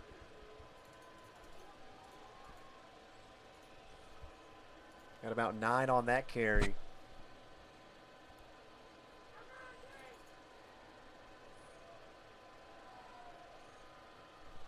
Fuller fakes a handoff. Will go for the deep fade in the end zone. That one is brought in, but is he out? He is out. And very similar to that first throw as well. Fuller makes a great throw there. However, can't tiptoe the sideline. That'll be a 3rd and 2 on the 11. Eastern New Mexico desperately looking for a stop here, as they do not want to go down 2 scores.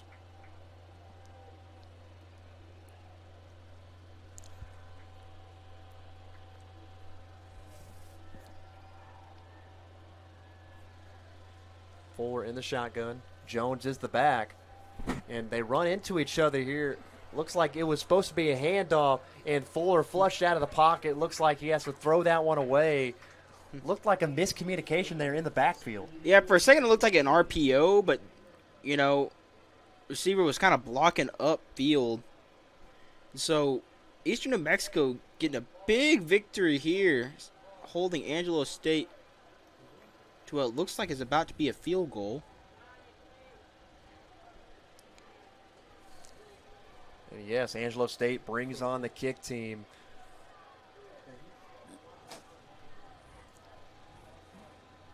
To attempt a chip shot here.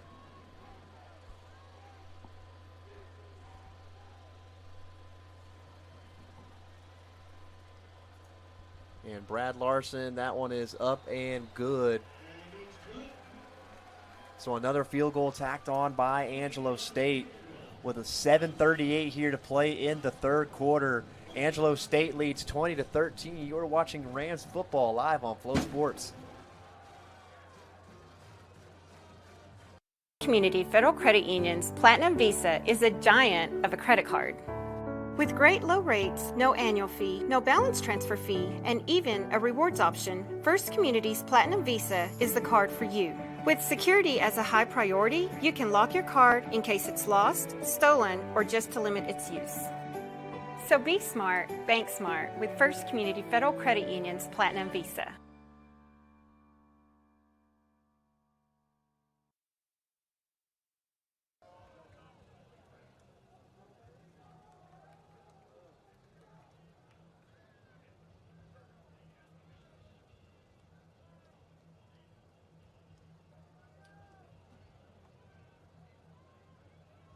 Here comes the Buck Express kickoff.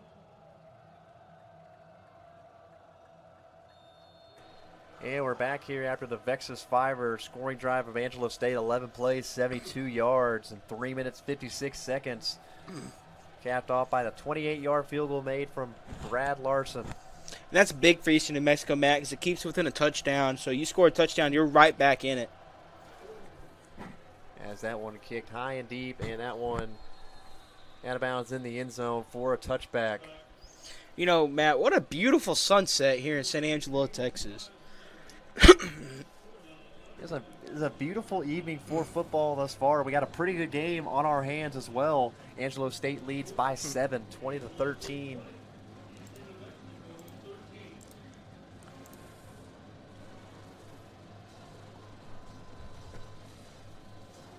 And you're right, man. So far, we got a really good game in front of us.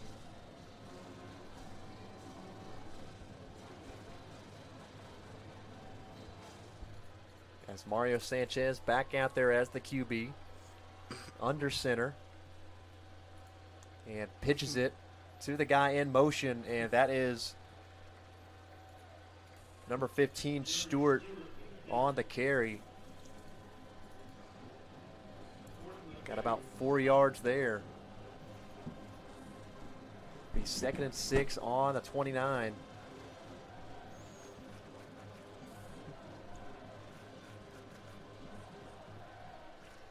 Stewart with another toss out, this time to the, it looks to like the left side. There was a flag thrown in the backfield. Area of holding. And it looks like that first down rush will be called back.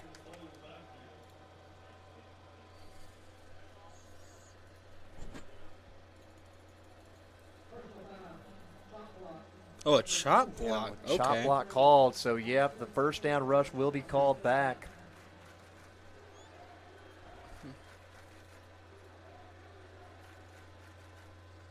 That's going to be half the distance to the goal. That's going to put them all the way back to basically the 15-yard line. Yeah, ball on the 14 right now for Eastern New Mexico. And with this Eastern New Mexico offense, they don't necessarily want to be behind the sticks. With this offense, not really comfortable being behind the sticks here. They need 14 yards to go to move the chains. Sanchez will drop back to pass, will throw it deep down the middle, and that one's picked off. That is number 3, Andrew Pitts. He looks to take to the house. Can he? He is brought down right at the inside the 10-yard line. As Sanchez really kind of running out of room in that pocket. Just had to get rid of it. He panicked, looked deep, and threw it into double coverage. Andrew Pitts just, of course, jumps it. And what a great play there by Pitts, giving Angelo State prime field position yet again. Eastern New Mexico, the third turnover of the game. Yeah, that has been the story thus far for Eastern New Mexico. The turnovers just shot them in the foot.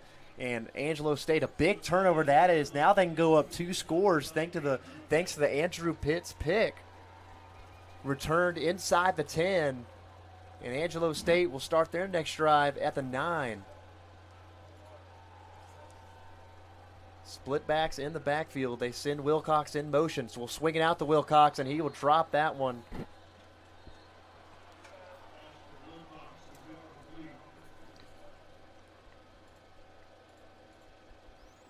So 2nd and goal here for Angelo State.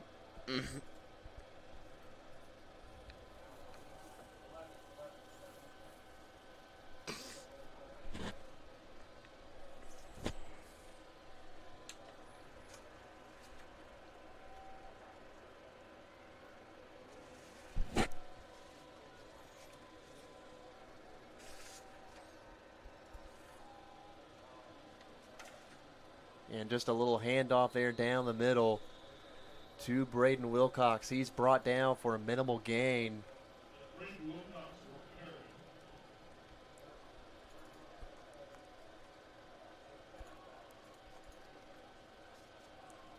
So that'll bring up a big 3rd down here.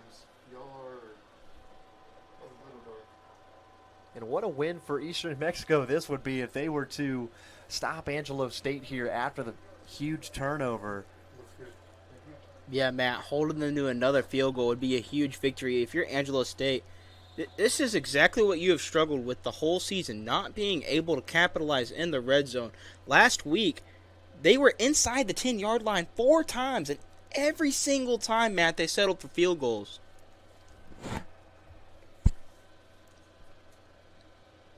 Yes, red zone conversions, and they got to the red zone in that game, but unable to punch the ball into the end zone. At least once really led to their downfall in Emporia last weekend. In that 17-12 defensive slugfest it was.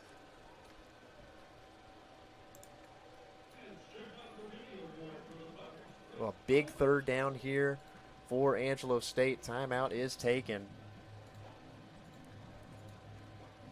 The 6:03 remaining. Angelo State leads by 7. Eastern New Mexico looking to get their defense off the field here, only giving up 3.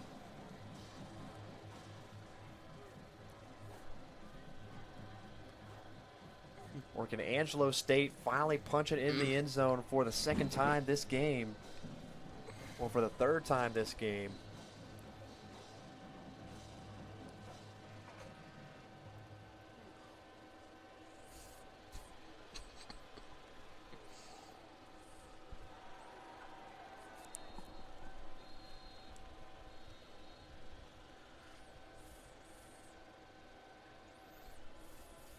And both teams back out on the field. Be a 3rd and goal from the 8. Fuller in the shotgun, 5 wide for Angelo State. Fuller takes the snap. Flushed out of the pocket and finds a short pass down the middle to Wallace. That is a touchdown, Angelo State.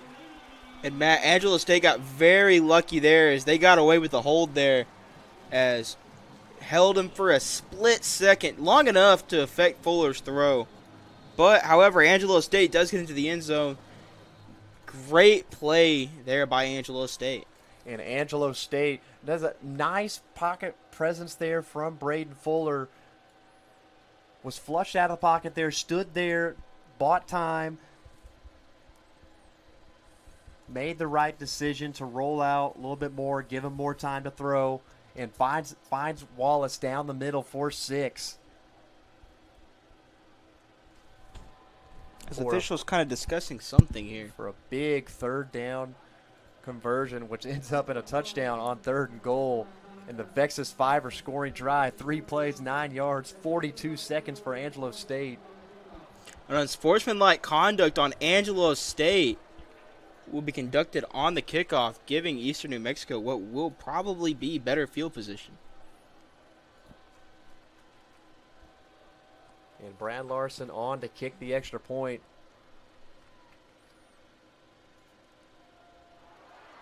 And looks like they'll try to fake it, and is brought down. And instead of getting 7 on that drive, Angelo State only gets 6 on the failed 2-point conversion off the fake field goal attempt.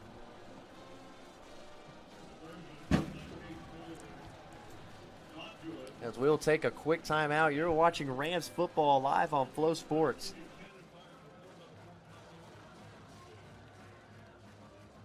At Tropical Smoothie Cafe, one taste and you're mango tangoing now. Dropping a beat now, feeling the groove now. Luncheon breezy now, going bananas now. Making moves now, craving lighter now. Feeling brighter now, sipping sunshine now. You're on Tropic Time now. The Tropical Smoothie Cafe. Take your taste buds on a holiday with our new Red Sangria Smoothie and Island Flats.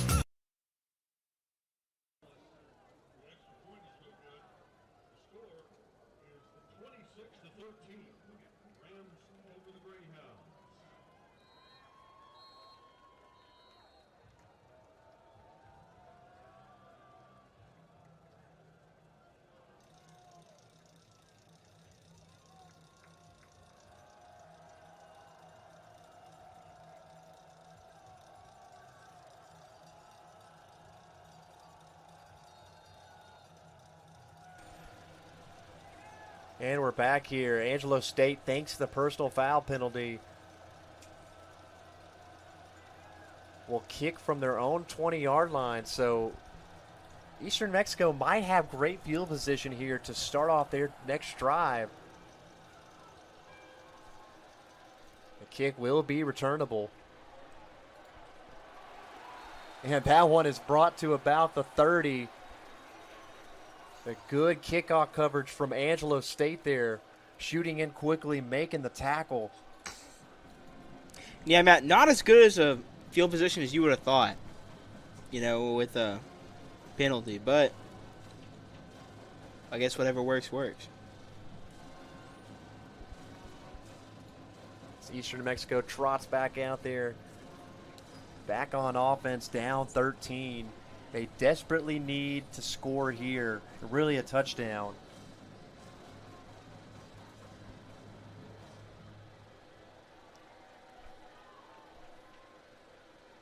As Sanchez under center. Will fake the handoff, then pitch it. And he's got little room on the edge, but a nice shoestring tackle made. Is Matt, he just has so much power behind that speed. He's just a great back. And Newsom could have gone for a lot more there. But again, a nice shoestring tackle.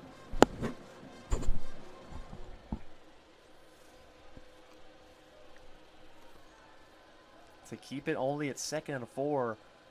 5 minutes to play here in the third quarter. And a quick handoff to Creighton. And that one only goes for about 2. Be third and about 2 here for Eastern New Mexico.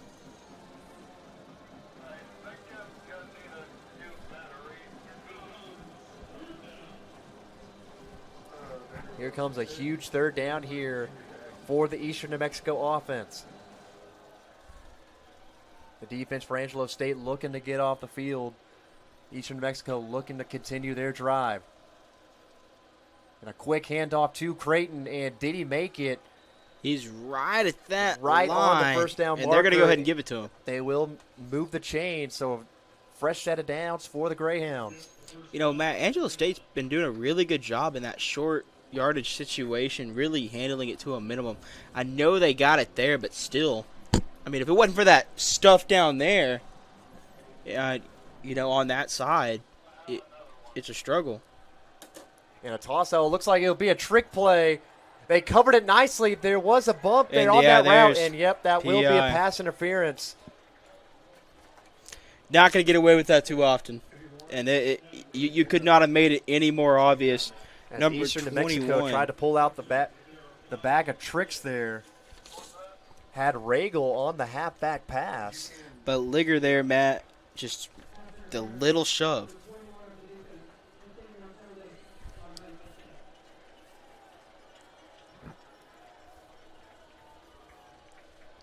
But unlike the NFL, college is not a spot foul. So Eastern New Mexico, a new set of downs now.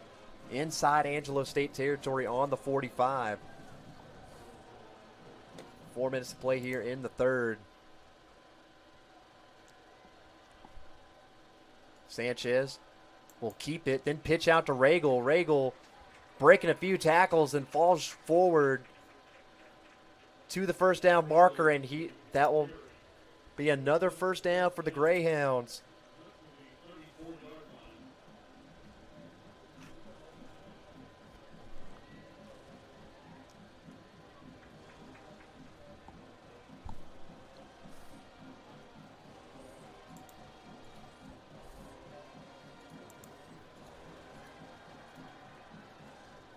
Here's the first down play. Sanchez will drop back to pass. Wants a man deep. Thrown into double coverage. Collision made, but no call.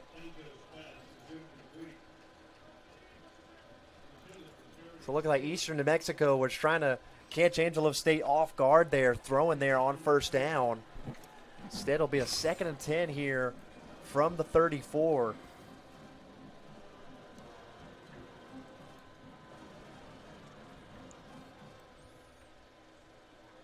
So Sanchez will make the quick handoff up the middle to Creighton. And Creighton will get about 4 on that play. Be a 3rd and 6.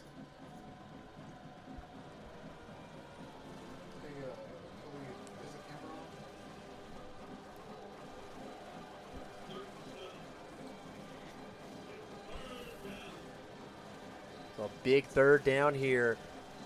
Eastern New Mexico has moved the ball down the field, but finds themselves in a big position here. A 3rd and 7 on the 31.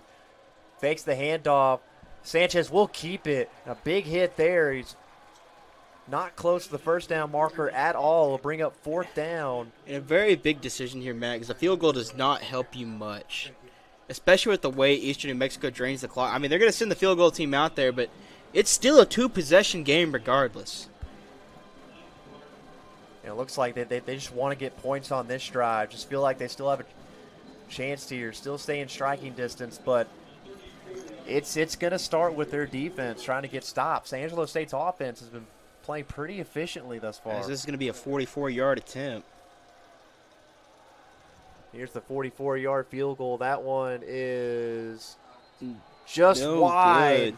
No good. And a big stop for Angelo State as they lead by 13. They get off the field and give the offense a chance to go out there and move it to a 3-possession game. As Matt, this is an Angelo State team looking to extend this win streak against Eastern New Mexico to 4. The last time Eastern New Mexico beat Angelo State was back in 2019 when they won 20-17 in Portales, New Mexico.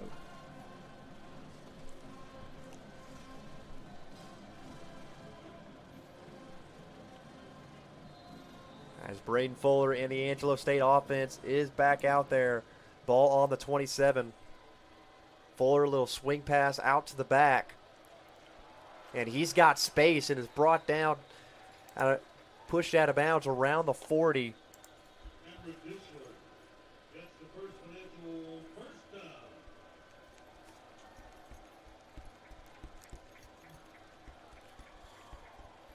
So a nice first down play there from Angelo State. We've seen those little swing passes out there. Those have worked. That one to Cameron Dishler for 14 yards.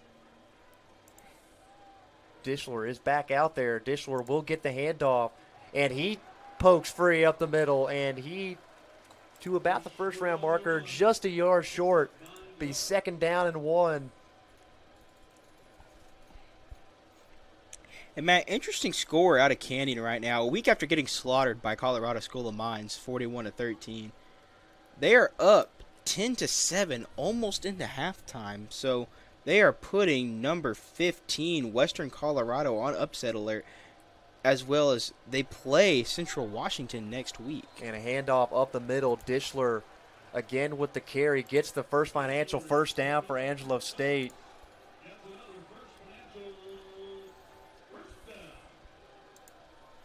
Is this Angelo State offense thus far? Pretty balanced offensive attack thus far. 138 yards on the ground, 129 through the air, 267 total. Another score from the Lone Star Conference is Western. Swing pass out there to Wilcox. Wilcox has some space on the edge, breaking tackles, then pushed out of bounds. That'll be another First Financial first down. As Central Washington, the number 13 ranked team in the nation, took down Colorado Mesa on the road 28-12.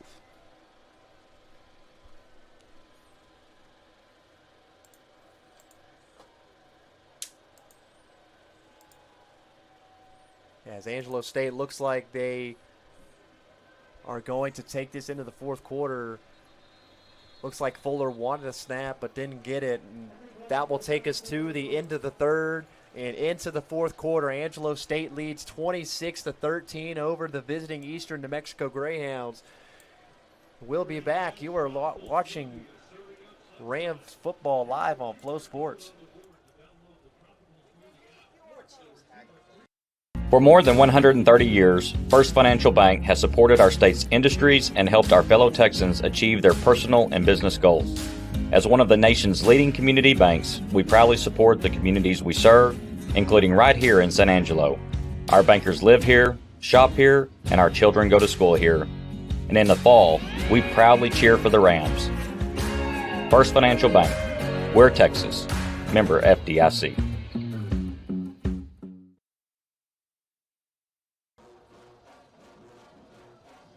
They're playing.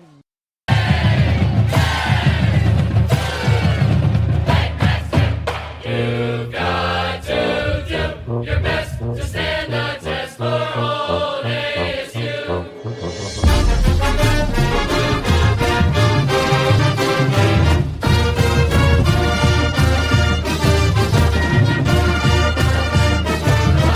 Hell of a water, hell will we call her ASU.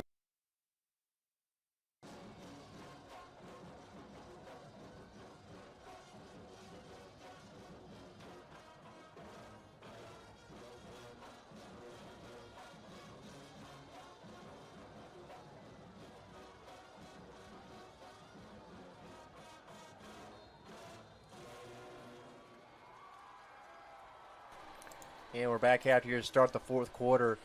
A little RPO action there. A little quick pass out to the right. Making a move is Kel Williams. And he is finally brought down, trying to take it back across field. And Matt, the last few scores from around the Lone Star Conference, Texas A&M Kingsville at Mississippi College is up 20-7 in the third. And UTPB, looking to rebound after that loss last week, is up 46-7 over Adams State. 10 minutes left in the third. As Kel Williams picked up the First Financial first down for Angelo State. Back in the shotgun and whistle blown.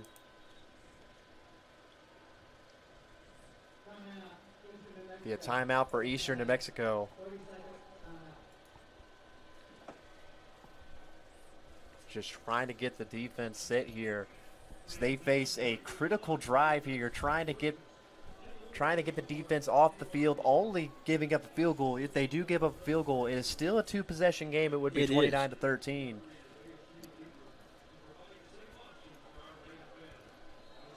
As if Angelo State scores a touchdown here and extends this to 33-13, which would be a three-score game, you would probably see Eastern New Mexico start passing the ball. Oh, for sure. Without a doubt, Matt. They would have no choice but to change up the offense.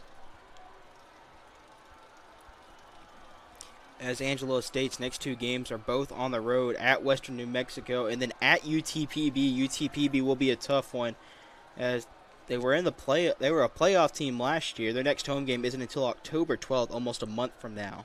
And did actually beat Angelo State here at home in LeGrand last year.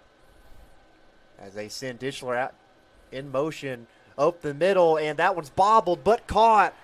I think they fumbled it, into Matt. the end zone, and Eastern New Mexico says they have it. Matt, if this stands, that is a huge turnover for Angelo State. That looks you like the cannot referees have that. are. And if so, I think they can here. review it.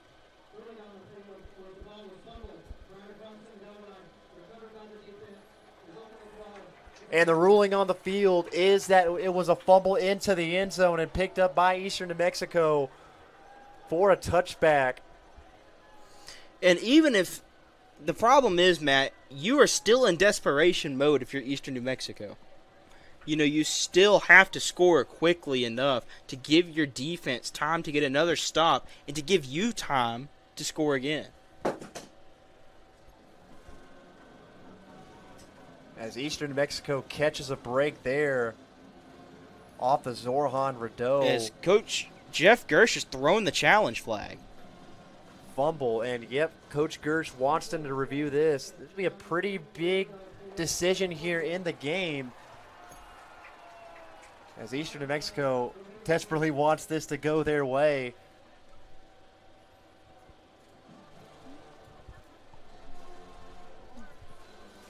As we'll have a quick word from one of our sponsors at Raising Cane's. Whether you need to feed the team, or the crowd, Raising Cane's has your game plan covered. Guarantee a game day victory meal with delicious hand-battered, cooked-to-order chicken finger, tailgates, and jugs of freshly made iced tea and hand-squeezed lemonade. Feeding hungry fans since 1996, Raising Cane's Chicken Fingers. Man, I think we're going to Cane's after the game. As reading 3 of those Cane's sponsors has now made me hungry for Cane's, Levi, so that does sound good after the game. And, you know, Matt, this is a very big call here. If Angelo State gets to keep the ball, they're right there on that goal line, about to push into the end zone, and you could really put this game away. If you're Eastern New Mexico, if this call stands and you go down the field and you score a touchdown, you make it a 6-point game, very, very, very big call here. The refs have to get this right. And Zoran Rideau was the one who made the grab and was trying to reach into the end zone. And while he was being brought down, looks like the ball did come loose, but looks like that the refs are going to be challenging whether he crossed the plane or was potentially down before coming loose with the football. So once again, it will be a big call early in this fourth quarter.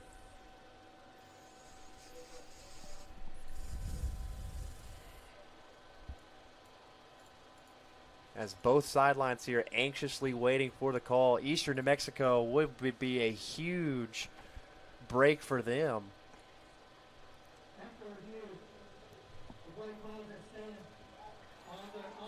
And the call will stand.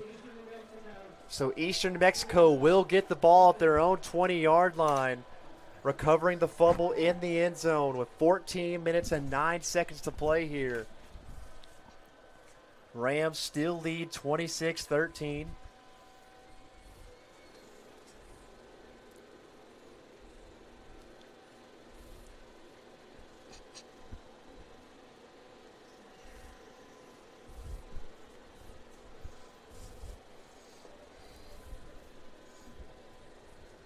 As the Greyhounds have found new life here in the fourth quarter.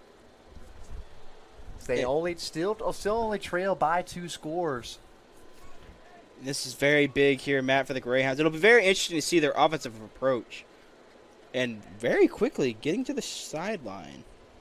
And with the design quarterback keeper, Sanchez falls forward for about 8 on that carry. Be a 2nd and 2, looks like. And the way they got out of that huddle so quickly, Matt, kind of reminds me of the old slot T.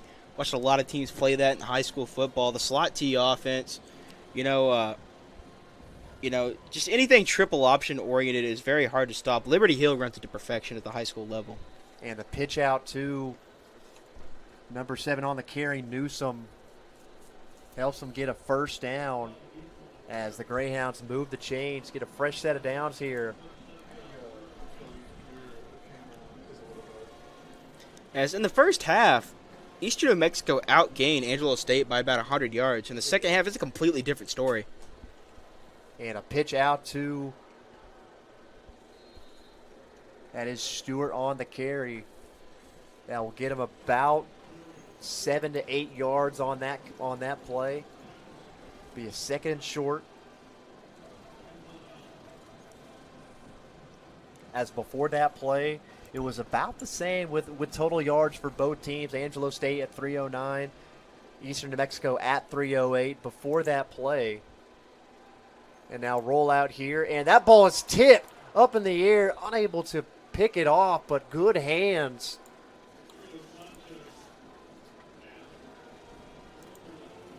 That was number 11, Eric Rasco, on the play. Great hands there at the line as Sanchez was trying to find his flat.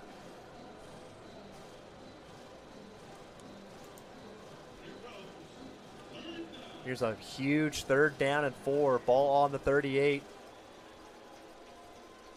Sanchez is under center.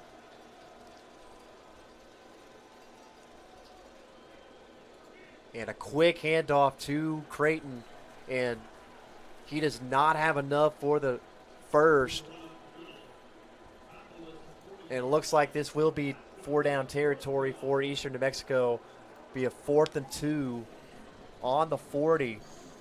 And Matt, Angelo State's defense doing a great job of holding Eastern New Mexico's average down as they average 445.5 yards of rushing per game. And on the QB keeper is Sanchez, and he easily gets the first down there. So a fresh set of downs. Eastern Mexico keeps the drive alive.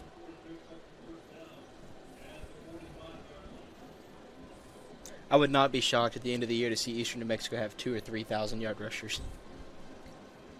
As Eastern New Mexico, their rushing offense, they are top 3 in the nation.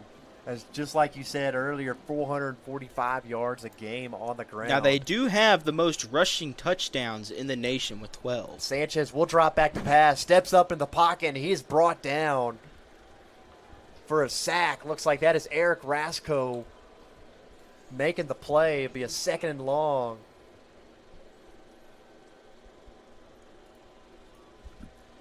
Another conference opponent of Angelo State's is in the top 20, West Texas A&M, averaging 241 rushing yards a game. They have 6 touchdowns on the year rushing. And that will move the chains. The flag was thrown. It'll be a holding on the defense on Angelo State. So that will move the ball into Angelo State territory on the 45. 1st and 10 for Eastern New Mexico.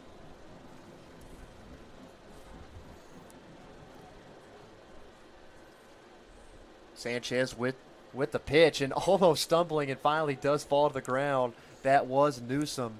Yes, for a second, that was very disastrous. It looked like he was going to be a loss in the backfield, but does stumble ahead for half a yard, if that.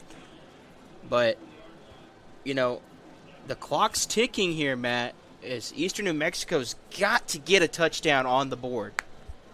Can't be settling for a field goal.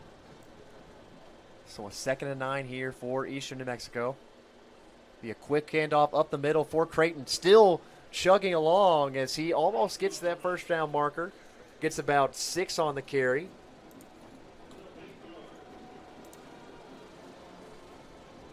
Actually did get 8 there, so did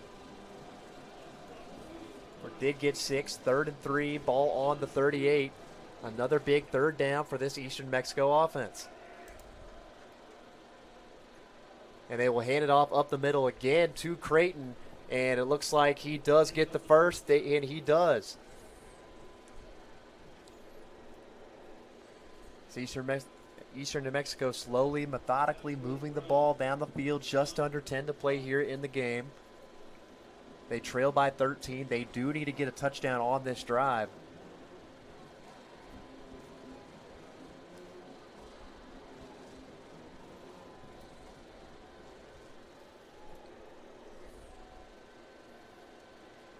And Sanchez will drop back to pass.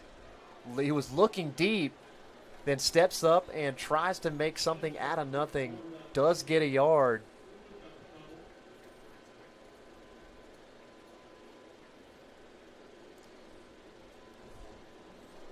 So it looked like he was looking for the deep ball. It did look like that, Matt, but clock is still ticking. Approaching 9 minutes to play here in the fourth. The second down and 8. Sanchez looks around. Gets the snap and will toss it out to Stewart. Stewart trying to get around the edge. And he will pick up about a yard or two there.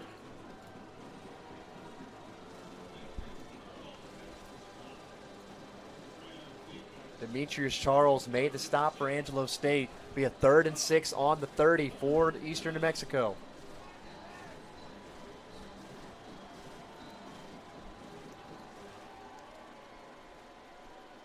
Eastern New Mexico is 6 of 13 on 3rd downs. They hand it up the middle to Creighton. Creighton tries to fall forward and be 4th and about 1. Does get a good chunk there to make it 4th and manageable, 4th and short. And Matt, I'm going to go ahead and call this the play of the game. And a little push, and did they get it? Just enough. Yes, just got it. A fresh set of downs for Eastern New Mexico. They keep the drive alive.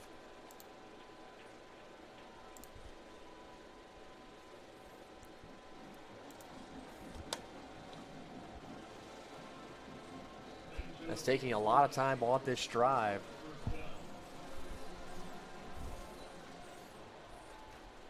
Sanchez is under center. And will drop back to pass. Fires it to the flat, and Andrew Pitts almost jumped that route. That could have been 6 the other way. And you know, Matt, it's one of the very few mistakes you'll ever see Andrew Pitts make.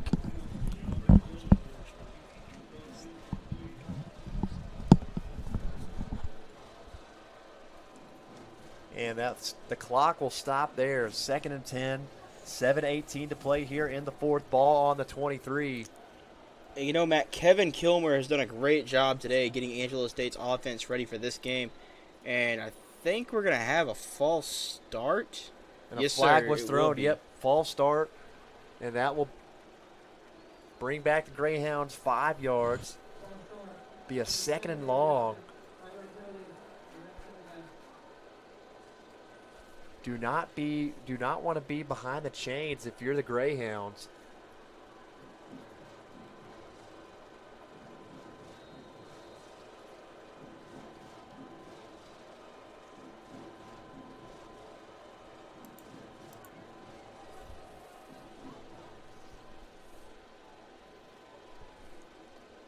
Here's 2nd and 15. And they go to the other way with the pitch. And that is Newsom. He's got a good gain there. Almost getting the... And actually does get the yardage back. But it's be a 7-yard gain on that play to make it about 3rd and manageable there. As they do get into the red zone, they are at the 20. Did get that false start yardage back. Got 5 on that carry. 3rd and 10. And a big 3rd down, that is for Eastern New Mexico and for Angelo State. If Angelo State can get a stop here, they can probably put this game to bed.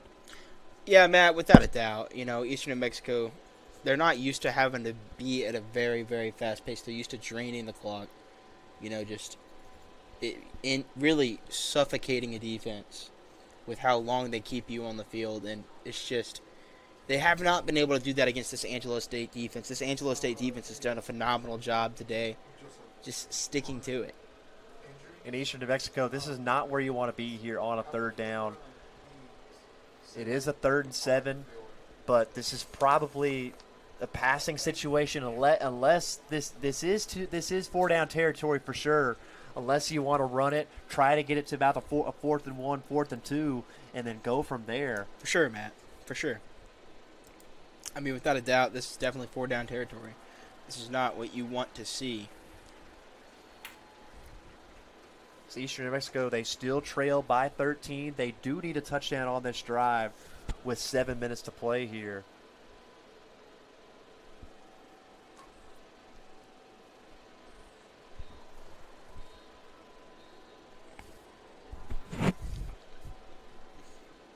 And both teams are out of their huddles and back onto the field. It's a big 3rd down here for both teams. Eastern New Mexico, 351 total yards. 283 of those are on the ground.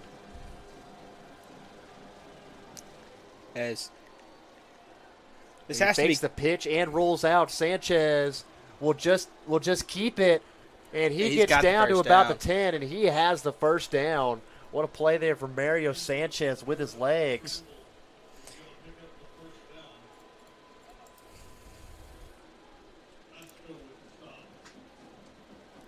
So Mario Sanchez keeps the drive alive. Ball is on the 11. They will hand it off up the middle, and it is in. Touchdown, Greyhounds.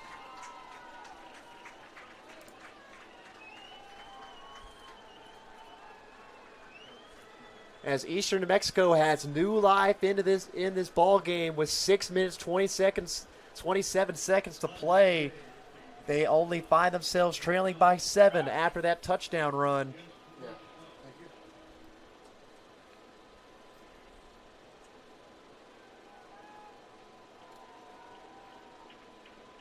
As Elijah Zeh hasn't gotten that much carries this game, but pretty sure that was his 2nd carry on the game, and he does get the touchdown.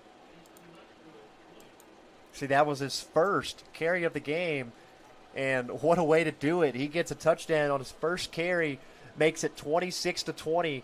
And now this Eastern New Mexico defense trying to step up here and give the ball back to their offense with a chance to potentially win. You're right, Matt. And with as aggressive as they be, I doubt we'll see an onside here. But you never know, as Eastern New Mexico has been so aggressive all game. I don't think they're quite that desperate yet, but you have to get a pretty quick stop on Angelo State here. Yes, with 6 minutes to go, you still got plenty of time. That scoring drive was 17 plays, 80 yards. 7 minutes and 42 seconds that drive took.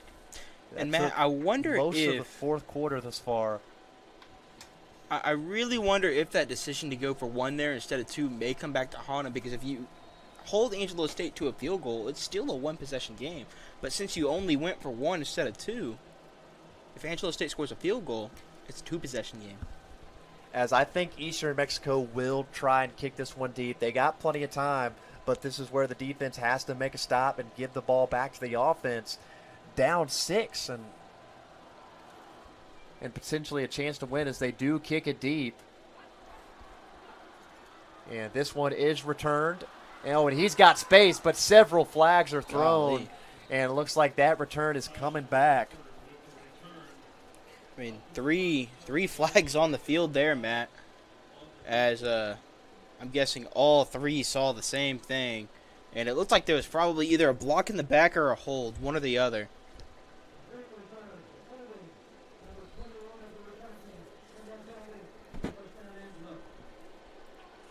And it will be a holding indeed. You called it, Levi. So that will bring the play back. It will be on the 25, starting out here for Angelo State. And that was Ligger again, who had the personal foul and the pass interference earlier in the game. Here's Fuller in the shotgun. We'll hand it off to Dishler, and Dishler will roll forward for about 4 on that carry. I think a big thing to take note of, Matt, Eastern New Mexico only has 2 timeouts. So they can stop the clock twice. That's it. They do have plenty of time here. 5:50 to play here in the fourth. You know, Angelo State would love to kill as much clock as possible, move down the field, and put this game to bed. As here is the handoff. It goes to Dishler again, trying to find room, and doesn't. He is tackled around the 30. So a big third down here for both teams. Very interesting here, Matt, as going for 2 could come back to haunt Angelo State, as they would be up by 7 right now, but, of course, only up 6. The crowd right below us for Eastern New Mexico is on their feet.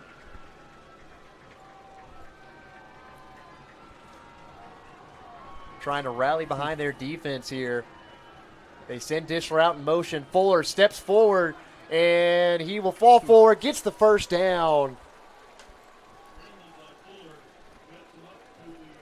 So what a play from Braden Fuller with his legs to keep the drive alive for Angelo State. You know, Matt, a lot of fans from Eastern New Mexico making the 4.5-hour drive from Portales. Portales, New Mexico, kind of located in that panhandle area of Texas. They're only about, I don't know, maybe 15 miles off of the state line. They're not that far.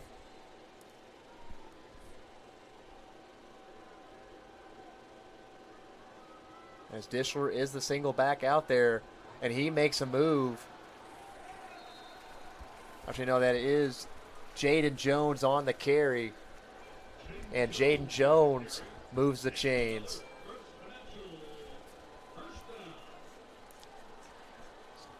Angelo State approaching 4 minutes here, has a fresh set of downs. Eastern New Mexico, like you said earlier, can only stop the clock twice.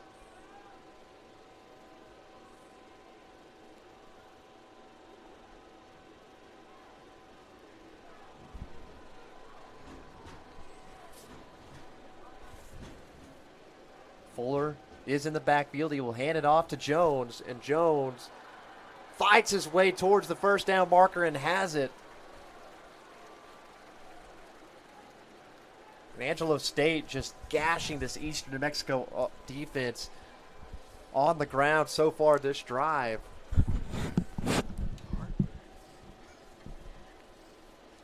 As clock approaching, 3:15 to play. 17 on the play clock. They want to take as much as that as possible before this next snap here on first down. Jones on the day, 8 carries, 49 yards, and does have a touchdown. Jones on the carry again, up the middle. He breaks a tackle, breaks another one. He's still turning and gets the first down there. And Angelo State is in field goal range now. So if Eastern New Mexico makes a stop here, they would have to hope Angelo State misses a field goal.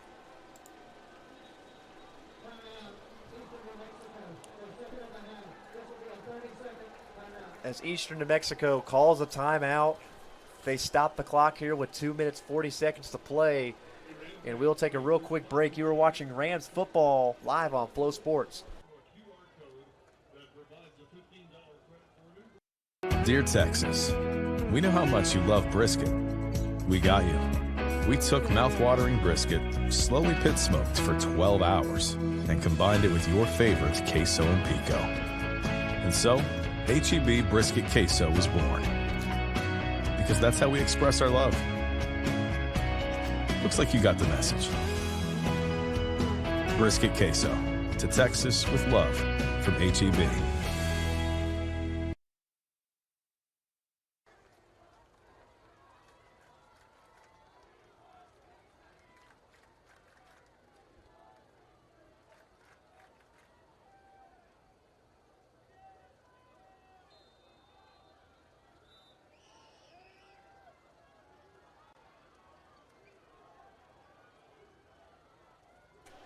And we're back. Fuller in the shotgun.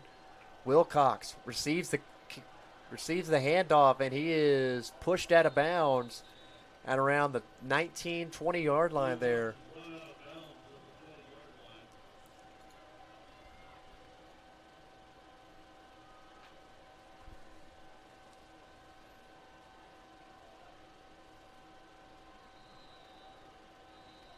The clock will keep ticking here. 2 minutes 27. And Eastern New Mexico will call another timeout there. This is their last one. The last time they can stop the clock here. As they desperately need a stop to keep them in this game and give their offense a chance. As we will keep it here. And Levi, just like you said earlier, you know, the decision not to go for 2 for Eastern New Mexico, it could come back to haunt them because Angelo State has done exactly what you said and driven the ball down the field, and now they're deep in Brad Larson's range here. So, which would make it a 2-score game if Eastern New Mexico does get a stop and Angelo State does kick the field goal, make it a 9-point game, and the game would essentially be over. Yeah, for the most part, but we have seen some crazy comebacks in college football before, but I doubt we see that here. You're having to take Eastern New Mexico way out of their comfort zone, something they're not very used to, which is throwing the ball. Fuller in the shotgun. Wilcox is the lone back, receives the carry, and Wilcox breaks a tackle and will get out to about the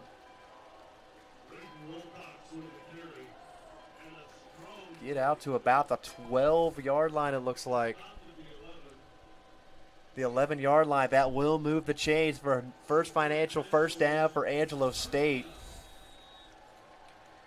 And that will take us to the 2-minute warning. And we will take a timeout with them. You are watching Rams football live on Flow Sports. Community Federal Credit Union's Platinum Visa is a giant of a credit card. With great low rates, no annual fee, no balance transfer fee, and even a rewards option, First Community's Platinum Visa is the card for you. With security as a high priority, you can lock your card in case it's lost, stolen, or just to limit its use. So be smart, bank smart with First Community Federal Credit Union's Platinum Visa.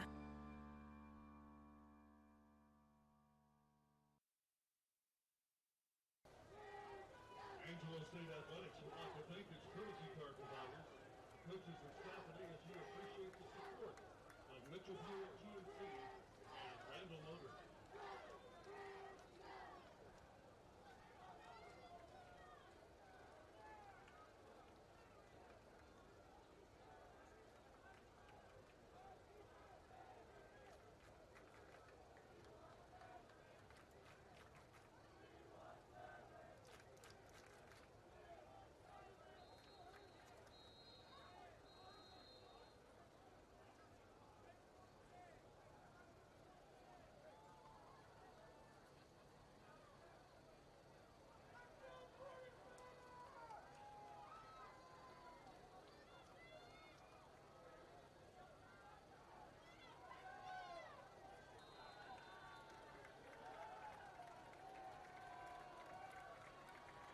And we're back here, and Angelo State is lined up in victory formation as Fuller takes a knee. And the clock cannot stop anymore, and looks like Angelo State will just knee this one out and win here at home by a score of 26-20 over Eastern New Mexico. And Matt, really close game. The killer for Eastern New Mexico, 3 turnovers. And a pretty good day for the Angelo State offense, too. They had 384 total yards. They did have a little bit of struggles in the red zone with kicking field goals, but they did move the ball to the red zone enough, and they did get 3 touchdowns on the board. So Angelo State, pretty good offensive showing from the offense out there. Coach Gersh has got to be happy with that. after their 2-game road trip at Kansas.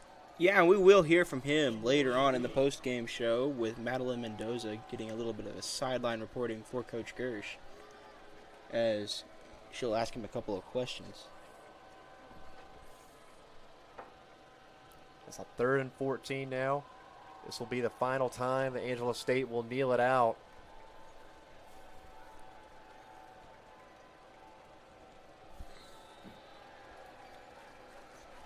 And after this 30 seconds, the game will officially be over as Angelo State will get their first win of the young 2024 season and start off their home season with a win, a conference win over Eastern New Mexico, and will go 1-0 in conference play. And yeah, Matt, very big for Angelo State to be 1-0 in conference play after really a tough non-conference slate at Fort Hays State, at Emporia State. You know, to come out and beat Eastern New Mexico in the way you did, to hold them to 20 points, to hold them below their rushing average, Angelo State did a great job. Now, the question is, can this offensive consistency that Angelo State found carry over next week into Western New Mexico and to UTPB? Because Angelo State has another 2-game road slate. Yeah, you know, and that's something for Angelo State. They need to continue this offensive consistency. You know you're going to get stuff out of your defense, and now today, you know, it was up to the offense, and they did their part. Defense played well enough to win as well, and UT Permian Basin is going to be a tough game, especially in Odessa. It was a team that beat Angelo State last year. Yeah, for sure, Matt. And I mean, UTPB is a really good football team. I know they had a tough loss last week at Colorado State Pueblo, but Colorado State Pueblo is usually a pretty decent team. I mean, you know, this is a Colorado State Pueblo team that's usually up and down. And, you know, they actually had a tough game tonight. Colorado State Pueblo did, as they played Grand Valley State. And so, I mean, this Colorado State Pueblo team is no slouch. UTPB had to go on the road. Altitude difference. I mean, it makes a difference. You know, up there, it's a different type of heat. I mean, there's a lot of factors that go into it. But UTPB is a really good football team. Western New Mexico is a decent football team. And I mean, Angelo State's going to have to go on the road 2 straight weeks. And this offensive consistency is going to have to carry over if Angelo State wants to return to San Angelo on October 12th, still undefeated in conference play. Yes, and a conference championship well within reach for this squad. And it might be too early, but they still would have a chance at the playoff. They would probably have to win out or at least lose one more game. They are in a pretty tough region and a pretty tough conference, so it's way early to start talking about this now with games against Kingsville coming up and UT Permian Basin, not to and mention a Central Midwestern Washington State team who's gotten better. Yeah, that one's on the road. And will probably continue to get better in this season, as well as Central Washington, a big November 2nd date. That will be at home against the Wildcats. Absolutely, Matt. But still a valiant effort here by, you know, Eastern New Mexico. Eastern New Mexico did a great job. They stayed in the game. If it wasn't for the 3 turnovers, the Greyhounds very well could have had their first win over Angelo State since 2019. However, Angelo State will extend that winning streak to 4. And a big win this was for Angelo State after falling 0-2 to good Fort Hays State team, to a good Emporia State team. It was good to get back at home and start their home season off right with a win and in conference play as well, improving to 1-0 in conference play, and just getting just a much-needed win to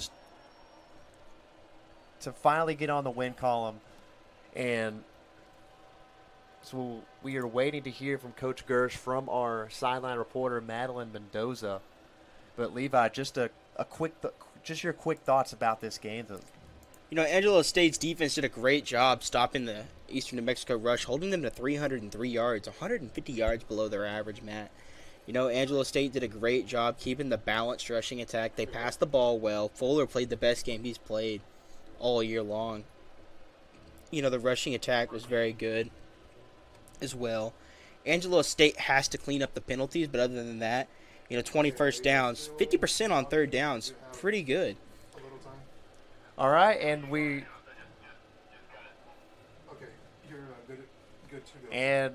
now head down to the sideline with Madeline Mendoza to hear from Coach Gersh after. New Mexico, they do so many things on the offensive side of the ball.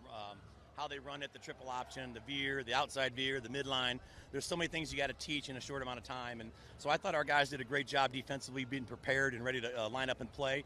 Coach Salgado, man, he did an awesome job with a great game plan going in. We made adjustments at halftime, and things worked out. Offensively, we ran the ball, I think, close to 200 yards again. I thought our O-line took the game over at the end. They really did. And, it's just a great way to kick off Lone Star Conference play. And excited to go watch the film and then put that one to bed and get some regular football back instead of the triple option. Agreed. And, Coach, you're back on the road next week to take on Western New Mexico. What do you have to do to keep this momentum rolling? Well, we have to continue to take care of the little things. I thought we did better tonight, in our penalties. We still had one celebration penalty. We got to get cleaned up. I mean, that just comes down to it. And it's going to be great senior leadership to do that. We focused on little things all week to get better about doing things we need to do. But that's what it's going to come down to. We're a good football team, and we can go out and compete with anybody in our conference and anybody in any conference. But we just got to line up and play our game and be disciplined and competitive. Perfect. Thank you so much, Coach. I'll let you go enjoy the win. You bet. Thank you. Back to y'all, Matt and Levi. Fine. We hear from that interview from Coach Gersh.